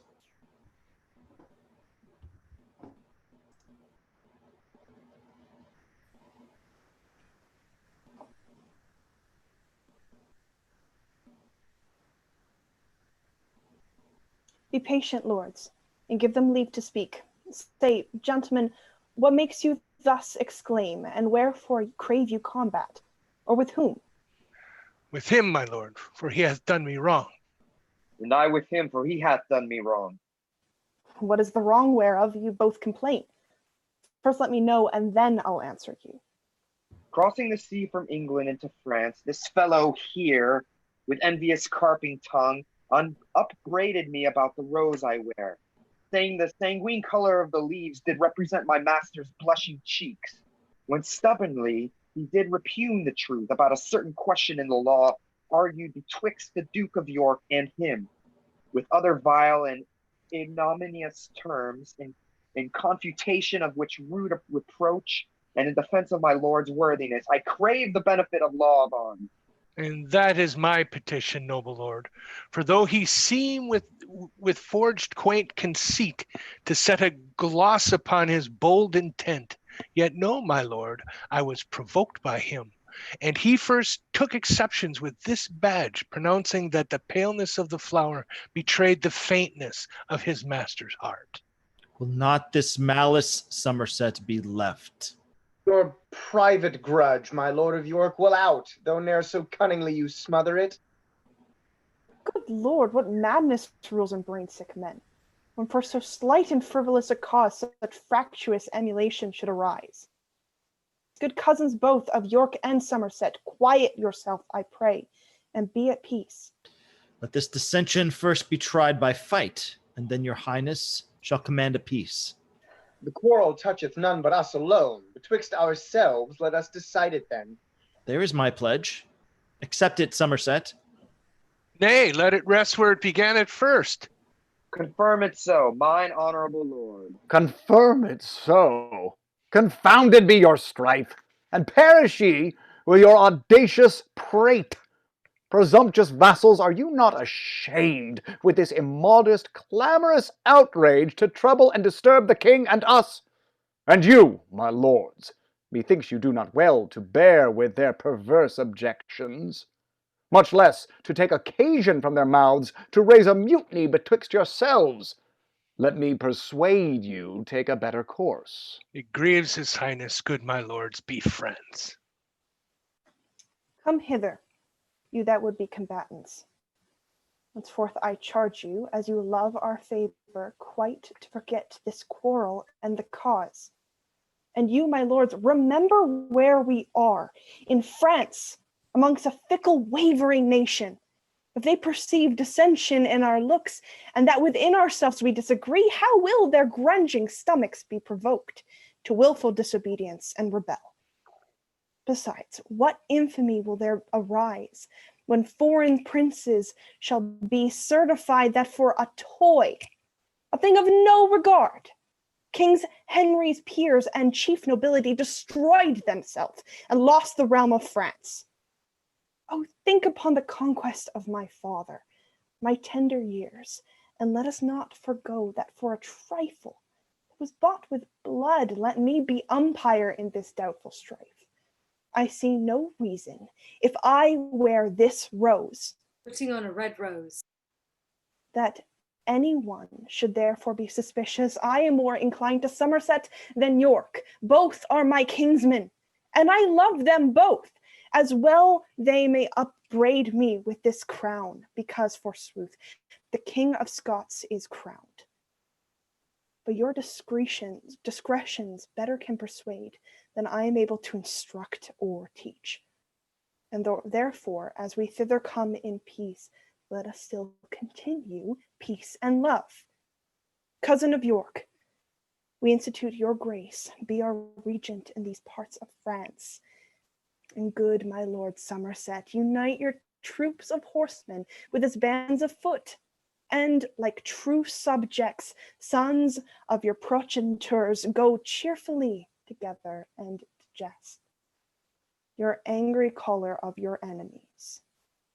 Ourselves, my lord, protector, and the rest, after some respite, will return to Calais, and thence to England, where hope I long be presented by your victories with Charles, Alençon, and the traitorous Root.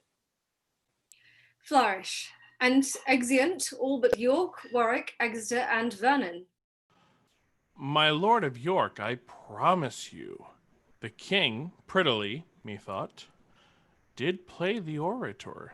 And so he did, but yet I like it not, in that he wears the badge of Somerset. Tush, that was but his fancy. Blame him not. I dare presume, sweet prince, he thought no harm. And if I wist he did, but let it rest, other affairs must now be managed. Exeunt all but Exeter. Well, didst thou, Richard, to suppress thy voice? For had the passions of thy heart burst out, I fear we should have seen deciphered there a more rancorous spite, more furious raging broils, than yet can be imagined or supposed.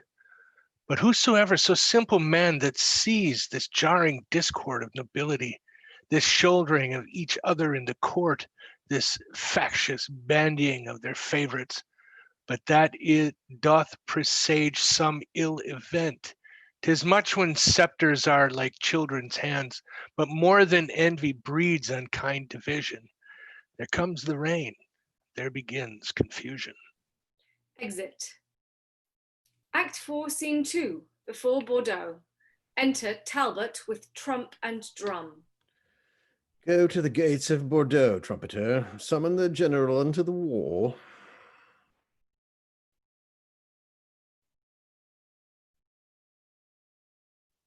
English John Talbot, captains, calls you forth servant in arms to Harry, King of England, and thus he would. Open your city gates, be humble to us, call my sovereign yours, and do him homage as obedient subjects, and I'll withdraw me in my bloody power. But if you frown upon this proffered peace, you tempt the fury of my 3 attendants, lean famine, quartering still, and climbing fire, who in a moment, even with the earth, shall lay your stately and air-braving towers, for you forsake the offer of their love. Thou ominous and fearful owl of death, our nation's terror and their bloody scourge, the period of thy tyranny approacheth. On us thou canst not enter but by death, for I protest we are well fortified, and strong enough to issue out and fight. If thou retire, the Dauphin well appointed stands with the snares of war to tangle thee. On either hand thee there are squadrons pitched to wall thee from the liberty of flight. In no way canst thou turn thee for redress, but death doth front thee with apparent spoil, and pale destruction meets thee in the face. 10,000 French have ta'en the sacrament to rive their dangerous artillery upon no Christian soul but English Talbot. Lo, there thou standest, a breathing valiant man of an invincible unconquered spirit. This is the latest glory of thy praise, that I, thy enemy, do thee withal. For ere the glass that now begins to run, finish the process of his sandy hour. These eyes that see thee now well colored shall see thee withered, bloody, pale, and dead. Drum afar off. Hark, hark! The Dauphin's drum, a warning bell, sings heavy music to thy timorous soul, and mine shall ring thy dire departure out. Exeunt General, etc. He fables not. I hear the enemy. Out some light horsemen and peruse their wings. Oh, negligent and heedless discipline. How are we pocked and bounded in a pail? A little herd of England's timorous deer, mazed with a yelping kennel of French curs. If we be English deer, be then in blood, not rascal-like to fall down with a pinch, but rather moody mad and desperate stags, turn on the bloody hounds with heads of steel, and make the coward stand aloof at bay. Sell every man his life as dear as mine, and they shall find dear, dear of us, my friends. God and St. George, Talbot, and England's rights prosper our colors in this dangerous fight. Exeunt. Act 4, Scene 3, Plains in Gascony. Enter a messenger that meets York. Enter York with trumpet and many soldiers. Are not the speedy scouts returned again that dogged the mighty army of the Dauphin? They are returned, my lord, and give it out that he is marched to Bordeaux with his power to fight with Talbot. As he marched along, by your espials were discovered 2 mightier troops than that the Dauphin led, which joined with him and made their march for Bordeaux. A plague upon that villain Somerset, that thus delays my promised supply of horsemen that were levied for the siege. Renowned Talbot doth expect my aid, and I am lauded by a traitor villain and cannot help the noble chevalier. God comfort him in this necessity. If he miscarry, farewell for wars in France. Enter Sir William Lucy. Thou princely leader of our English strength, never so needful on the earth of France, spur to the rescue of the noble Talbot, who now is girdled with the waist of iron and hemmed about with grim destruction. To Bordeaux, warlike Duke, to Bordeaux, York, else farewell, Talbot, France, and England's honor. Oh God, that Somerset who in proud heart doth stop my cornets were in Talbot's place. So should we save a valiant gentleman by forfeiting a traitor and a coward. Mad ire and wrathful fury makes me weep. Thus we die while remiss traitors sleep. Oh, send some succor to the distressed lord. He dies. We lose. I break my warlike word. We mourn, France smiles. We lose, they daily get. All long of this vile traitor Somerset. Then God take mercy on brave Talbot's soul, and on his young son John, who 2 hours since I met in travel toward his warlike father. This 7 years did not Talbot see his son, and now they meet where both their lives are done. Alas, what joy shall noble Talbot have to bid his young son welcome to his grave? Away! Vexation almost stops my breath. That sundered friends greet in the hour of death. Lucy, farewell. No more my fortune can but curse the cause I cannot aid the man. Maine, Blois, Poitiers, and Tours are won away. Long all of Somerset and his delay. Exit with his soldiers. Thus, while the vulture of sedition feeds in the bosom of such great commanders, sleeping the neglection doth betray to loss the conquest of our scarce cold conqueror, that ever living man of memory, Henry V, whilst they each other cross, lives, honors, lands, and all hurry to loss. Exit. Act 4, Scene 4. Other plains in Gascony. Enter Somerset with his army, a captain of Talbots with him. It is too late. I cannot send them now. This expedition was by York and Talbot too rashly plotted. All our general force might with a sally of the very town be buckled with. The overdaring Talbot hath sullied all his gloss of former honor by this unheedful, desperate, wild adventure. York set him on to fight and die in shame. That Talbot dead, great York might bear the name. Here is Sir William Lucy, who with me set from our o'ermatched forces forth for aid. Enter Sir William Lucy. How now, Sir William? Whither were you sent? Whither, my lord? From bought and sold Lord Talbot, who, ringed about with bold adversity, cries out for noble York and Somerset to beat assailing death from his weak legions. And whilst the honorable captain here drops bloody sweat from his war-wearied limbs, and in advantage lingering, looks for rescue, you, his false hopes, the trust of England's honor, keep off aloof with worthless emulation. Let not your private discord keep away the levied succors that should lend him aid, while he, renowned noble gentleman, yields up his life unto a world of odds. Orleans, the bastard, Charles, Burgundy, Alençon, Renier, compass him about, and Talbot perisheth by our default, by your default. York set him on. York should have sent him aid. And York, fast upon your grace, exclaims, swearing that you withhold his levied host, collected for his expedition. York lies. He might have sent and had the horse. I owe him little duty and less love, and take foul scorn to fawn on him by sending. The fraud of England, not the force of France, hath now entrapped the noble-minded Talbot. Never to England shall he bear his life, but dies, betrayed to fortune by your strife. Come, go. I will dispatch the horsemen straight. Within 6 hours they will be at his aid. Too late comes rescue.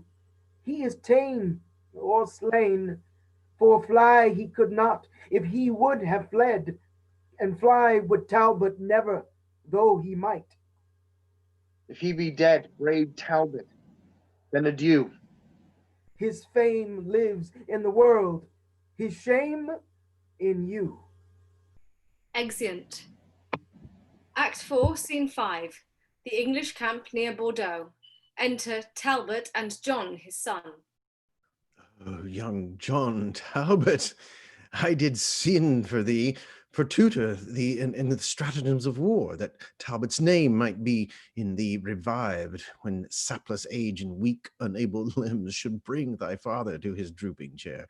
But, oh, malignant and ill-boding stars, now thou art come unto a feast of death, a terrible and unavoided danger. Therefore, dear boy, mount on my swiftest horse, and I'll direct thee how thou shalt escape by sudden fight. Come, dally not, be gone. Is my name Talbot? And am I your son? And shall I fly? Oh, if you love my mother, dishonor not her honorable name to make a bastard and a slave of me. The world will say he is not Talbot's blood, that basely fled when noble Talbot stood. Fly to revenge my death if I be slain. He that flies so will ne'er return again. If we both stay, we both are sure to die. Then let me stay. And father, do you fly? Your loss is great, so your regard should be. My worth unknown, no loss is known in me. Upon my death the French can little boast. In yours they will, in you all hopes are lost. Flight cannot stain the honor you have won, but mine it will, that no exploit have done. You fled for vantage, everyone will swear, but if I bow, they'll say it was for fear. There is no hope then ever I will stay. If the first hour I shrink and run away, here on my knee I beg mortality rather than live preserved with infamy. Shall all thy mother's hopes lie in one tomb?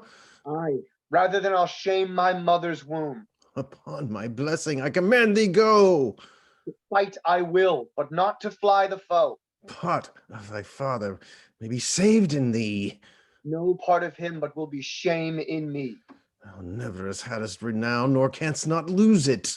Yes, your renowned name. Shall flight abuse it? Thy father's charge shall clear thee from that stain. You cannot witness for me being slain. If death be so apparent, then both fly. And leave my followers here to fight and die? My age was never tainted with such shame. And shall my youth be guilty of such blame? No more can I be severed from your side than can yourself in twain divide. Stay, go, do what you will, the like I do. For live I will not if my father die. Then here I take my leave of thee, fair son, born to eclipse thy life this afternoon. Come, side by side together live and die, and soul with soul from France to heaven fly. Exeunt. Act 5, Scene 6, a field of battle. Alarum, excursions, wherein John Talbot is hemmed about and Talbot rescues him. St. George in victory! Fight, soldiers, fight! The regent hath with Talbots broke his word and left us to the rage of France's sword. Where is John Talbot? Pause and take thy breath. I gave thee life and rescued thee from death. Oh, twice my father, twice am I thy son. The life thou gavest me first was lost and done, till with thy warlike sword, despite of late, to my determined time, thou gavest new date. When from the Dauphine's crest thy sword struck fire, I warmed thy father's heart with proud desire of bold-faced victory. Then, leaden age, quickened with youthful spleen and warlike rage, beat down Alencon, Orleans, Burgundy, and from the pride of Gallia rescued thee, the ireful bastards Orleans, that drew blood from thee, my boy, and had the maidenhood of the first fight. I soon encountered, and interchanging blows, I quickly shed some of his bastard blood, and in disgrace bespoke him thus: contaminated, base, and misbegotten blood I spill of thine, mean and rare, pour for that poor blood of mine which thou didst force from Talbot, my brave boy. Here, purposing the bastard to destroy, came in strong rescue. Speak, thy father's care, art thou not weary, John? How dost thou fare? Wilt thou yet leave the battle, boy, and fly? Now thou art sealed the son of chivalry. Fly to revenge my death when I am dead. The help of one stands me in little stead. Oh, too much folly is it, will it what, to hazard all our lives in one small boat. If I today die not with Frenchman's rage, tomorrow I shall die with mickle age. But me thy nothing gain, and if I stay, 'tis but the shortening of my life. One day I in thee Thy mother dies, our household's name, my death's revenge, thy youth and England's fame. All these and more we hazard by thy stay. All these are saved, and thou wilt fly away. The sword of Orleans hath not made me smart. These words of yours draw lifeblood from my heart. On that advantage bought with such a shame, to save a paltry life and slay bright fame, before young Talbot from old Talbot fly, the coward horse that bears me fail and die. And like me to the peasant boys of France, to be shame, scorn, and subject of mischance. Surely by all the glory you have won, and if I fly, I am not Talbot's son. Then talk no more of flight, it is no boot. If son to Talbot, die at Talbot's foot. Then follow thou thy desperate sire of Crete. Thou, Icarus, thy life to me is sweet. If thou wilt fight, fight by thy father's side, and commendable prove. Let's die in pride. Exeunt. Act 5, Scene 7. Another part of the field. Alarum, excursions. Enter Talbot, led by a servant. Where is my other life? Mine own is gone. Oh, where is young Talbot? Where is valiant John? Triumphant death, smeared with captivity. Young Talbot's valor makes me smile at thee. When he perceived me shrink, and on my knee his bloody sword he brandished over me, and like a hungry lion did commence rough deeds of rage and stern impatience. But when my angry guardant stood alone, tendering my ruin and assailed of none, dizzy-eyed fury and great of rage of heart suddenly made him from my side to start into the clustering battle of the French. And in that sea of blood my boy did drench over his over-mounted spirit, and there died my Icarus, my blossom in his pride. O my dear lord, lo, where your son is born. Enter soldiers with the body of John Talbot. Thou antique death, which laughest us here to scorn anon from thy insulting tyranny, coupled in bonds of perpetuity, two Talbots winged through the lither sky, and thy despots shall escape mortality. O thou whose wounds become hard-favored death, speak to thy father ere thou yieldest thy breath. Brave death by speaking, whether he will or no. Imagine him a Frenchman and thy foe. Poor boy! He smiles, methinks, as he who should say, had death been French, then death had died today. Come, come and lay him in his father's arms. My spirit can no longer bear these harms. Soldiers, adieu. I have what I would have. Now my old arms are young John Talbot's grave. Dies. Enter Charles, Alanson, Burgundy, Bastard of Orleans, Joan Le Pucelle, and forces. Had York and Somerset brought rescue in, we should have found a bloody day of this. How the young whelp of Talbot's raging wood did flesh his puny sword in Frenchman's blood. Once I encountered him, and thus I said, "Thou maiden youth, be vanquished by a maid." But with a proud, majestical, high scorn, he answered thus, "Young Talbot was not born to be the pillage of a giglet wench." So, rushing in the bowels of the French, he left me proudly as unworthy fight. Doubtless he would have made a noble knight. See where he lies inhearsed in the arms of the most bloody nurser of his harms. Hew them to pieces, hack their bones asunder. Whose life was England's glory, Gaelé's wonder. Oh no, forbear, for that which we have fled during the life, let us not wrong it dead. Enter Sir William Lucy, attended, herald of the French proceeding. Herald, conduct me to the Dauphin's tent to know who hath obtained the glory of the day. On what submissive message art thou sent? Submission, Dauphin. 'Tis a mere French word. We English warriors know not what it means. I come to know what prisoners thou hast ta'en, and to survey the bodies of the dead. For prisoners askest thou? Hell our prison is, but tell me whom thou seekest. But where's the great Alcides of the field? Valiant Lord Talbot, Earl of Shrewsbury created, for his rare success in arms, great Earl of Washford, Waterford, and Valence, Lord Talbot of Goodrid and Urchinfield, Lord Strange of Blackmere, Lord Verdon of Alton, Lord Cromwell of Wingfield, Lord Furnival of Sheffield, the thrice victorious Lord of Falconbridge, Knight of the Noble Order of St. George, worthy St. Michael and the Golden Fleece, great Marshal to Henry VI, of all his wars within the realm of France? Here is a silly, stately style indeed. The Turk, that 52 kingdoms hath, writes not so tedious a style as this. Him that thou magnifiest with all these titles stinking and fly-blown lies here at our feet.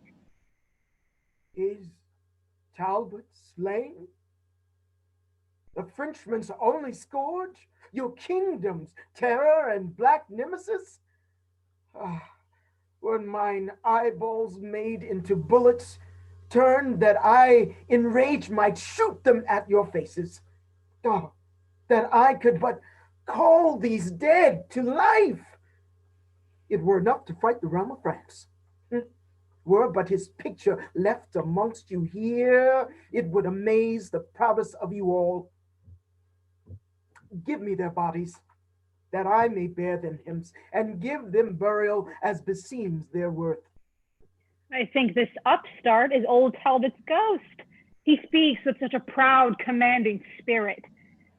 For God's sake, let him have him. To keep him there, they would but stink and putrefy the air.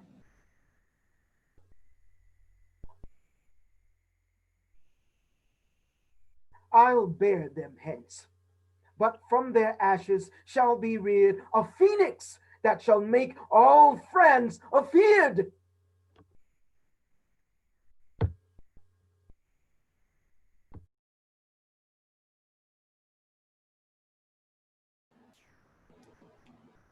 Sound, Jonathan.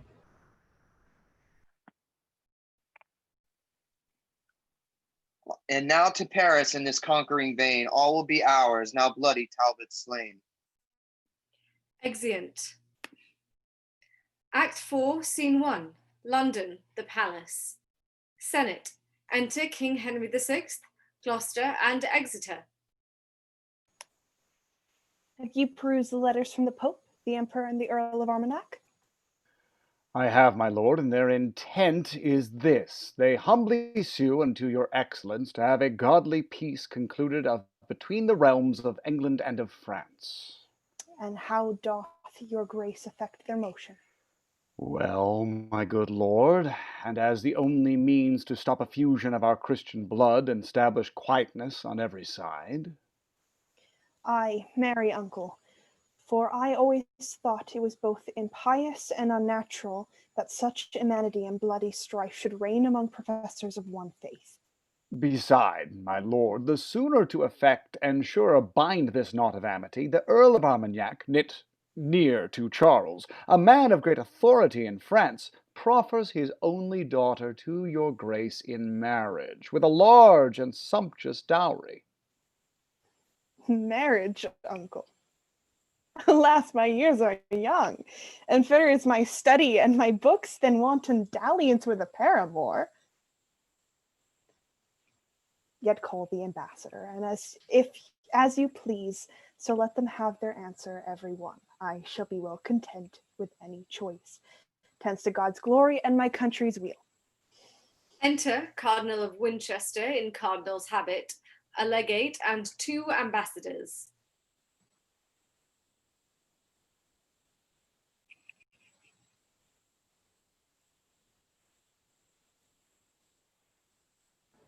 Sound. What? Is my Lord of Winchester installed and called unto a cardinal's degree? Then I perceive that will be verified. Henry V did sometime prophesy. If once he came to be a cardinal, he'll make his cap co-equal with the crown. My lord ambassadors, your several suits have been considered and debated upon, and therefore we certainly resolved to draw conditions of a friendly peace, by which my Lord Winchester, we mean, shall be transported presently to France. And for the proffer of my lord your master, I have informed his highness so at large as liking of the lady's virtuous gifts, her beauty, and the value of her dower, he doth intend she shall be England's queen. In argument and proof of which contract, bear her this jewel and pledge of my affection. And so, my lord protector, see them guarded and safely brought to Dover, where in-shipped committed them to the fortune of the sea. Exeunt all but Cardinal of Winchester and Legate. Stay, my lord legate. You shall first receive the sum of money which I promised should be delivered to his holiness for clothing me in these grave ornaments. I will attend upon your lordship's leisure. Now Winchester will not submit, I trow, or be inferior to the proudest peer, Humphrey or Gloucester. Thou shalt well perceive that, neither in birth or for authority. The bishop will be overborne by thee. I'll either make thee stoop and bend thy knee, or sack this country with a mutiny. Exeunt. Act 5, Scene 2. France, Plains in Anjou. Enter Charles, Burgundy, Alençon, Bastard of Orleans, Rainier, Joan le Pucelle, and forces. These news, my lords, may cheer our drooping spirits. 'Tis said the stout Parisians do revolt and turn again unto the warlike French. Then march to Paris, royal Charles of France, and keep not back your powers of dalliance.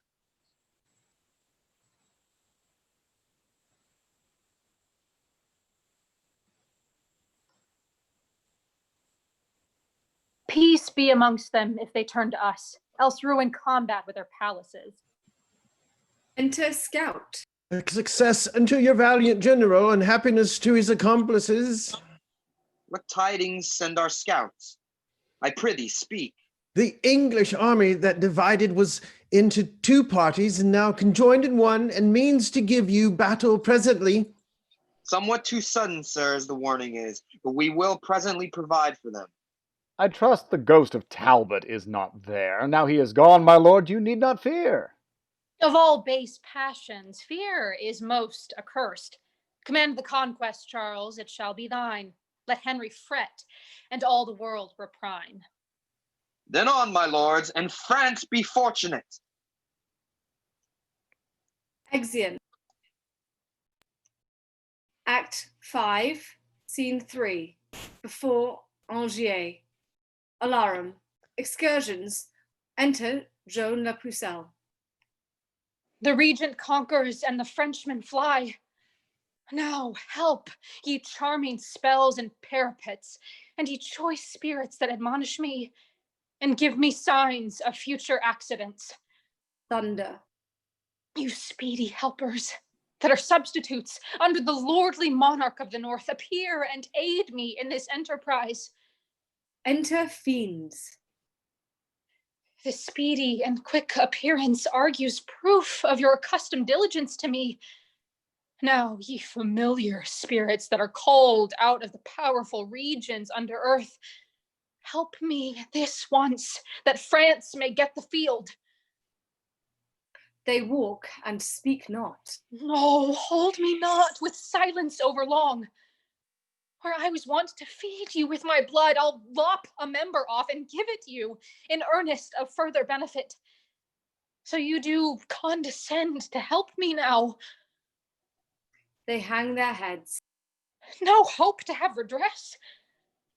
My body shall pay recompense if you will grant my suit. They shake their heads. Cannot my body nor blood sacrifice entreat you to your wanted furtherance? Then take my soul.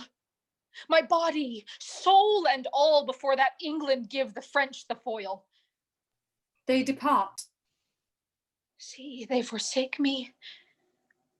Now the time is come that France must veil her lofty plumed crest and let her head fall into England's lap. My ancient incantations are too weak, and hell too strong for me to buckle with. Now, France, thy glory droopeth to the dust. Exit. Excursions. Re-enter Joan La Pucelle fighting hand to hand with York.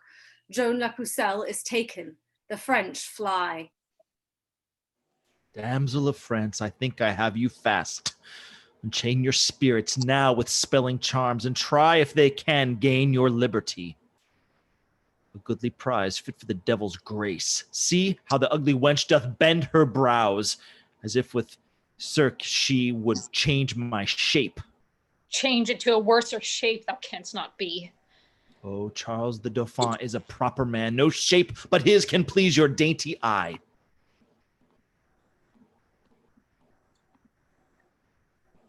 A plaguing mischief light on Charles and thee, and may ye both be suddenly surprised by bloody hands and sleeping on your beds. Fell, banning hag, enchantress, hold thy tongue. I prithee give me leave to curse a while. Curse, miscreant, when thou comest to the stake. Exeunt. Alarum. Enter Suffolk with Margaret in his hand. Be what thou wilt. Thou art my prisoner. Gazes on her. Fairest beauty, do not fear nor fly, for I will touch thee but with reverent hands. I kiss these fingers for eternal peace, and lay them gently on thy tender side. Who art thou, say, that I may honor thee? Margaret my name, and daughter to a king, the king of Naples, whosoever thou art. An earl I am, and Suffolk am I called.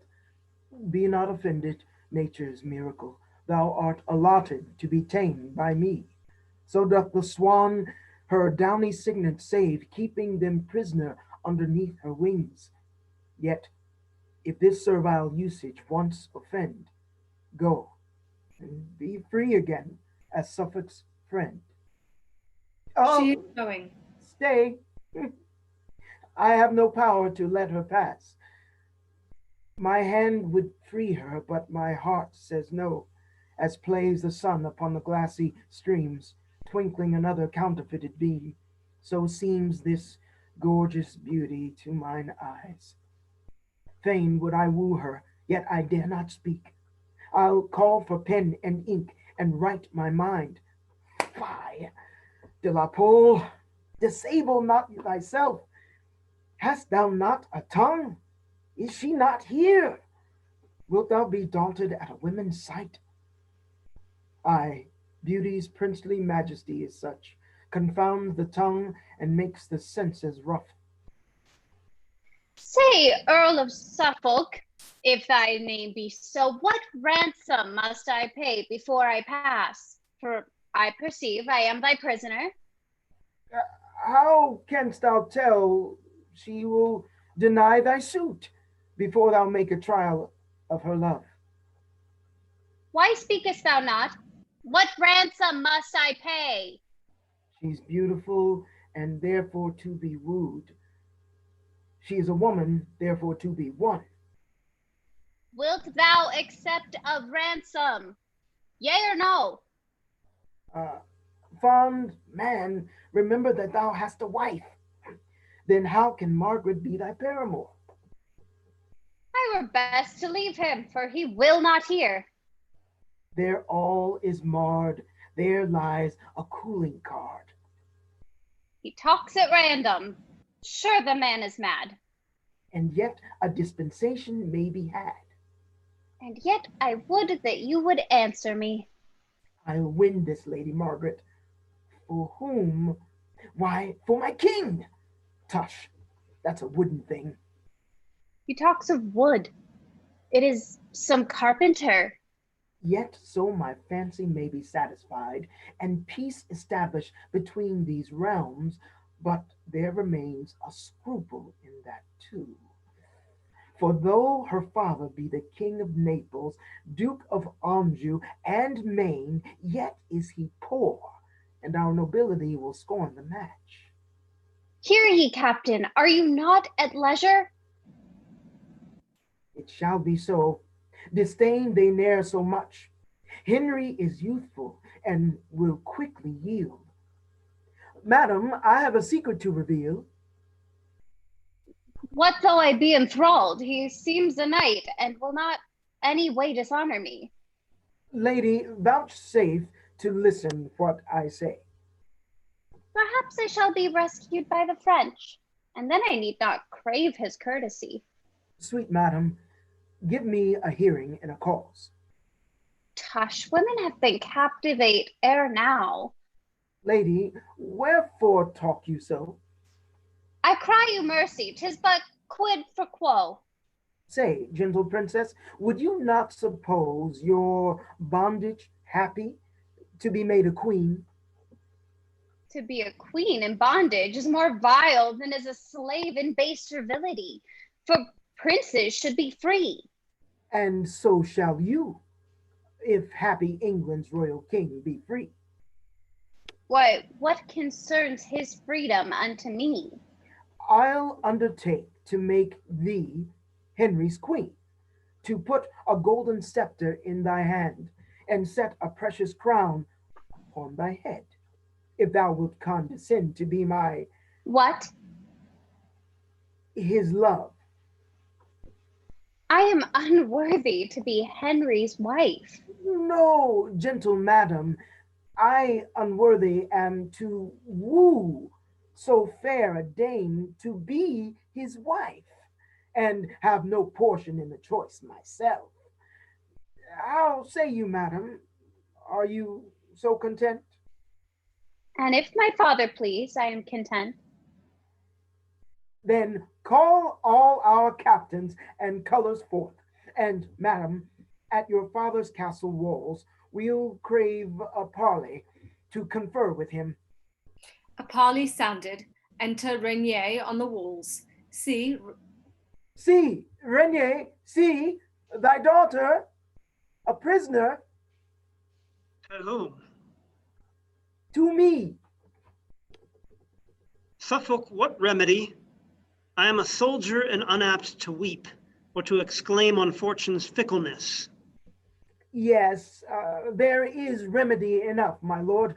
Consent, and for thy honor give consent. Thy daughter shall be wedded to my king, whom I with pain have wooed and won thereto. And this her easy held imprisonment hath gained thy daughter princely liberty. Speak Suffolk as he thinks. Fair Margaret knows that Suffolk doth not flatter, face or feign. Upon thy princely warrant, I descend to give the answer of thy just demand. exit from the walls. And here I will expect thy coming. Trumpets sound. Enter Renier below. Welcome, brave Earl, into our territories. Command in Anjou what your honor pleases. Thanks, Renier, happy for so sweet a child, fit to be made companion with a king. What answer makes your grace unto my suit? Since thou dost deign to woo her little worth, to be the princely bride of such a lord, upon condition I may quietly enjoy mine own, the country Maine and Anjou, free from oppression or the stroke of war, my daughter shall be Henry's, if he please. That is her ransom. I deliver her, and those two counties I will undertake. Your grace shall well and quietly enjoy. And I again, in Henry's royal name, as deputy unto that gracious king, give thee her hand for sign of plighted faith. Renier of France, I give thee kingly thanks, because this is in traffic of a king. Aside. And yet methinks I could be well content to be mine own attorney in this case. I'll over then to England with this news, and make this marriage to be solemnized. So, farewell, Renier. Set this diamond safe in golden palaces as it becomes. I do embrace thee, as I would embrace the Christian prince, King Henry, were he here. Farewell, my lord. Good wishes, praise, and prayers shall Suffolk ever have of Margaret. Going. Farewell, sweet madam, but hark you, Margaret, no princely commendations to my king? Such commendations as becomes a maid, a virgin, and his servant say to him. Words sweetly placed and modestly directed. But, madam, I must trouble you again. No loving token to his majesty?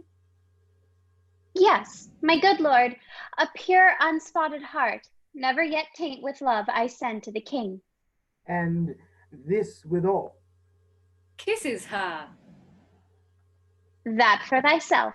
I will not so presume to send such peevish tokens to a king. Exeunt Rainier and Margaret. Ah, wert thou for myself! But, Suffolk, stay, thou mayst not wander in that labyrinth. There minotaurs and ugly treasons lurk. Solicit Henry with her wondrous praise. Bethink thee that surmount and natural graces that extinguish art. Repeat this semblance often on the seas, that when thou comest to kneel at Henry's feet, thou mayst bereave him of his wits with wonder. Exit. Act 5, Scene 4. Camp of York in Anjou. Enter York, Warwick, and others. Bring forth that sorceress condemned to burn. Enter Joan La Pucelle, guarded, and a shepherd. Ah, Joan, this kills thy father's heart outright. Have I sought every country far and near, and now it is my chance to find thee out? Must I behold thy timeless cruel death? Oh, Joan, sweet daughter Joan, I'll die with thee. Decrepit miser, base ignoble wretch, I am descended of a gentler blood. Thou art no father nor no friend of mine. Out, out, my lords, and please you, 'tis not so. I did beget her. All the parish knows her mother liveth, yet can testify she was the first fruit of my bachelorship. Graceless, wilt thou deny thy parentage? This argues what her kind of life hath been, wicked and vile, and so her death concludes. Fie, Joan, that thou wilt be so obstacle. God knows thou art a collop of my flesh, and for thy sake have I shed many a tear. Deny me not, I pray thee, gentle Joan. Peasant, avaunt. You have suborned this man of purpose to obscure my noble birth. 'Tis true. I gave a noble to the priest the morn that I was wedded to your mother. Kneel down and take my blessing. Good my girl, wilt thou not stoop? Now, cursed be the time of thy nativity. I would the milk thy mother gave thee when thou suckest her breast had been a little rat's bane for thy sake. Or else, when thou didst keep my lambs afield, I wish some ravenous wolf had eaten thee. Dost thou deny thy father, cursed drab? Oh, burn her! Burn her! Hanging is too good. Take her away, for she hath lived too long to fill the world with vicious qualities. First, let me tell you whom you have condemned. Not me, begotten of a shepherd swain, but issued from the progeny of kings, virtuous and wholly chosen from above, by inspiration of celestial grace to work exceeding miracles on earth. I never had to do with wicked spirits. But you that are polluted with your lust, stained with the guiltless blood of innocence, corrupt and tainted with 1,000 vices, because you want the grace that others have, you judged it straight a thing impossible to compass wonders, but by help of devils. No, misconceived. Joan of Arc hath been a virgin from her tender infancy, chaste and immaculate in very thought, whose maiden blood thus rigorously effused will cry for vengeance at the gates of heaven. Aye, away with her to execution. And hark ye, sirs, because she is a maid. Spare for no sticks, let there be enow. Place barrels of pitch upon the fatal stake, so that her torture may be shortened. Will nothing turn your unrelenting hearts? Then, Joan, discover thine infirmity, that warranteth by law to be thy privilege. I am with child, ye bloody homicides. Murder not then the fruit within my womb, although ye hale me to a violent death. Now heaven forfend, the holy maid with child? The greatest miracle that e'er ye wrought. Is all your strict preciseness come to this? She and the Dauphin have been juggling. I did imagine what would be her refuge. Well, go to. We'll have no bastards live, especially since Charles must father it. You are deceived. My child is none of his. It was Alençon that enjoyed my love. Alençon, that notorious Machiavel. It dies, and if it had 1,000 lives. Oh, give me leave. I have deluded you. It was neither Charles, nor yet the Duke I named, but Regnier, King of Naples, that prevailed. A married man? That's most intolerable. Why, here's a girl. I think she knows not well. There were so many whom she may accuse. Oh, it's a sign she hath been liberal and free. And yet, forsooth, she is a virgin pure. Strumpet, thy words condemn thy brat and thee. Use no entreaty, for it is in vain. Then lead me hence, with whom I leave my curse. May never glorious sun reflects his beams upon the country where you make abode. But darkness and the gloomy shade of death environ you till mischief and despair drive you to break your necks or hang yourselves. Exit guarded. Break thou in pieces and consume to ashes, thou foul accursed minister of hell. Enter Cardinal of Winchester, attended. Lord Regent, I do greet your excellence with letters of commission from the king. For now, my lords, the states of Christendom, moved with remorse of these outrageous broils, have earnestly implored a general peace betwixt our nation and the aspiring French. And here at hand, the Dauphin and his train approacheth to confer about some matter. Is all our travail turned to this effect? After the slaughter of so many peers, so many captains, gentlemen, and soldiers that in this quarrel have been overthrown and sold their bodies for their country's benefit, shall we at last conclude effeminate peace? Have we not lost most part of all the towns by treason, falsehood, and by treachery? Our great progenitors had conquered? O Warwick, I foresee with grief the utter loss of all the realm of France. Be patient, York. If we conclude a peace, it shall be with such strict and severe covenants, as little shall the Frenchmen gain thereby. Enter Charles, Alençon, Bastard of Orleans, Regnier, and others. Since, lords of England, it is thus agreed that peaceful truce shall be proclaimed in France, we come to be informed by yourselves what the conditions of that league must be. Speak, Winchester, for boiling choler chokes the hollow passage of my poisoned voice by sight of these our baleful enemies.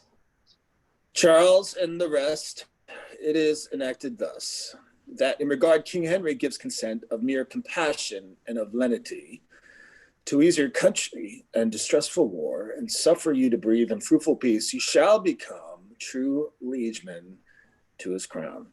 And Charles, upon condition thou wilt swear to pay him tribute Submit thyself, thou shalt be placed as viceroy under him, and still enjoy thy regal dignity. Must he be then a shadow of himself, adorn his temples with a coronet, and yet in substance and authority retain but privilege of a private man? This proffer is absurd and reasonless. 'Tis known already that I am possessed with more than half the Gallian territories, and their in reverence for their lawful king. Shall I, for lucre of the rest unvanquished, detract so much from that prerogative as to be called but viceroy of the whole? No, Lord Ambassador, I'll rather keep that which I have then, coveting for more, be cast from possibility of all. Insulting Charles.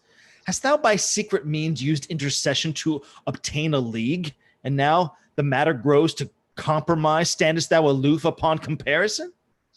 Either accept the title thou usurpest of benefit proceeding from our king, and not of any challenge of desert, or we will plague thee with incessant wars. My lord, you do not well in obstinacy to cavil in the course of this contract. If once it be neglected 10 to 1, we shall not find like opportunity.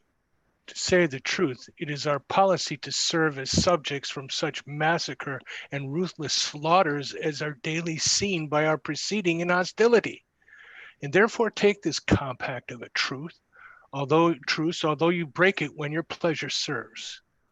How sayest thou, Charles? Shall our conditions stand? It shall. Only reserve you claim no interest in any of our towns of garrison. Then swear allegiance to his majesty, as thou art knight, never to disobey, nor be rebellious to the crown of England, thou, nor thy nobles to the crown of England. So now dismiss your army when ye please. Hang up your ensign, let your drums be still, for here we entertain a solemn peace. Exeunt. Act 5, Scene 5. London, the Palace. Enter Suffolk in conference with King Henry VI, Gloucester, and Exeter. Your wondrous rare description, noble Earl, of beauteous Margaret hath astonished me. Her virtues graced with external gifts do breed love's settled passions in my heart, and like as rigor of tempestuous gust provokes the mightiest husk against the tide, so I am driven by breath of her renown, either to suffer shipwreck or arrive where I may have fruition of her love. Hush, my good lord. This superficial tale is but a preface of her worthy praise. The chief perfections of that lovely dame, had I sufficient skill to utter them, would make a volume of enticing minds, able to ravish any dull conceit. And which is more, she is not so divine, so full replete with choice of all delights, but with as humble lowliness of mind, she is content to be at your command. Command, I mean, of virtuous and chaste intents, to love and honor Henry as her lord. And otherwise will Henry ne'er presume. Therefore, my Lord Protector, give consent that Margaret may be England's royal queen. So should I give consent to flatter sin? You know, my lord, your highness is betrothed unto another lady of esteem. How shall we then dispense with that contract, and not deface your honor with reproach? As doth a ruler with unlawful oaths, or one that at a triumph, having vowed to try his strength, forsaketh yet the lists by reason of his adversary's odds. A poor earl's daughter is unequal odds, and therefore may be broke without offense. Why, what, I pray, is Margaret more than that? Her father is no better than an earl, although in glorious titles he excel. Yes, Lord, her father is a king, the king of Naples and Jerusalem, and of such great authority in France as his alliance will confirm our peace, and keep the Frenchmen in allegiance. And so the Earl of Armagnac may do, because he is near kinsman unto Charles. Beside, his wealth doth warrant a liberal dower, where Regnier sooner will receive than give. A dower, my lords! Disgrace not so your king, that he should be so abject, base, and poor, to choose for wealth and not for perfect love. Henry is able to enrich his queen and not seek a queen to make him rich. So worthless peasants bargain for their wives as market men for oxen, sheep, or horse. Marriage is a matter of more worth than to be dealt in by attorneyship. Not whom we will, but whom his grace affects, must be companion of his nuptial bed. And therefore, lords, since he affects her most, it most of all these reasons bindeth us in our opinions she should be preferred. For what is wedlock force but a hell, an age of discord and continual strife?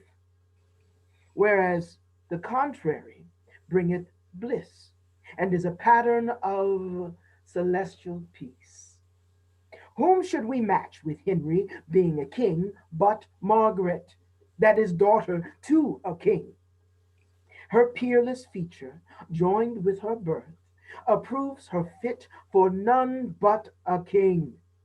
Her valiant courage and undaunted spirit, more than in women commonly is seen, will answer our hope in issue of a king. For Henry, son unto a conqueror, is likely to beget more conquerors, if with a lady of so high resolve as is fair Margaret he be linked in love. Then yield, my lords, and here conclude with me that Margaret shall be queen, and none but she. Whether it be through force of your report, my noble lord of Suffolk, or for that my tender youth was never yet attaint with any passion of inflamed love, I cannot tell. But this I am assured, I feel such sharp dissension in my breast, such fierce alarms of both hope and fear, I am sick with working of my thoughts. Take therefore shipping, post, my lord, to France, and agree to any covenants, and procure that Lady Margaret do vouchsafe to come to cross the seas to England, be crowned King Henry's faithful and appointed queen. For your expenses and sufficient charge among the people gather up a tenth. Begone, I say, for till you return I rest perplexed with 1,000 cares. And you, good uncle, banish all offense. If you do censure me by what you were, not what you are, I know will excuse the sudden execution of my will. And so conduct me where from company I may resolve and ruminate my grief. Exit. Aye, grief I fear me, both at first and last. Exeunt Gloucester and Exeter. Thus Suffolk hath prevailed, and thus he goes, as did the youthful Paris once to Greece, with hope to find like event in love, but prosper better than the Trojan did. Margaret shall now be queen and rule the king, but I will rule both her, the king, and realm. Exit.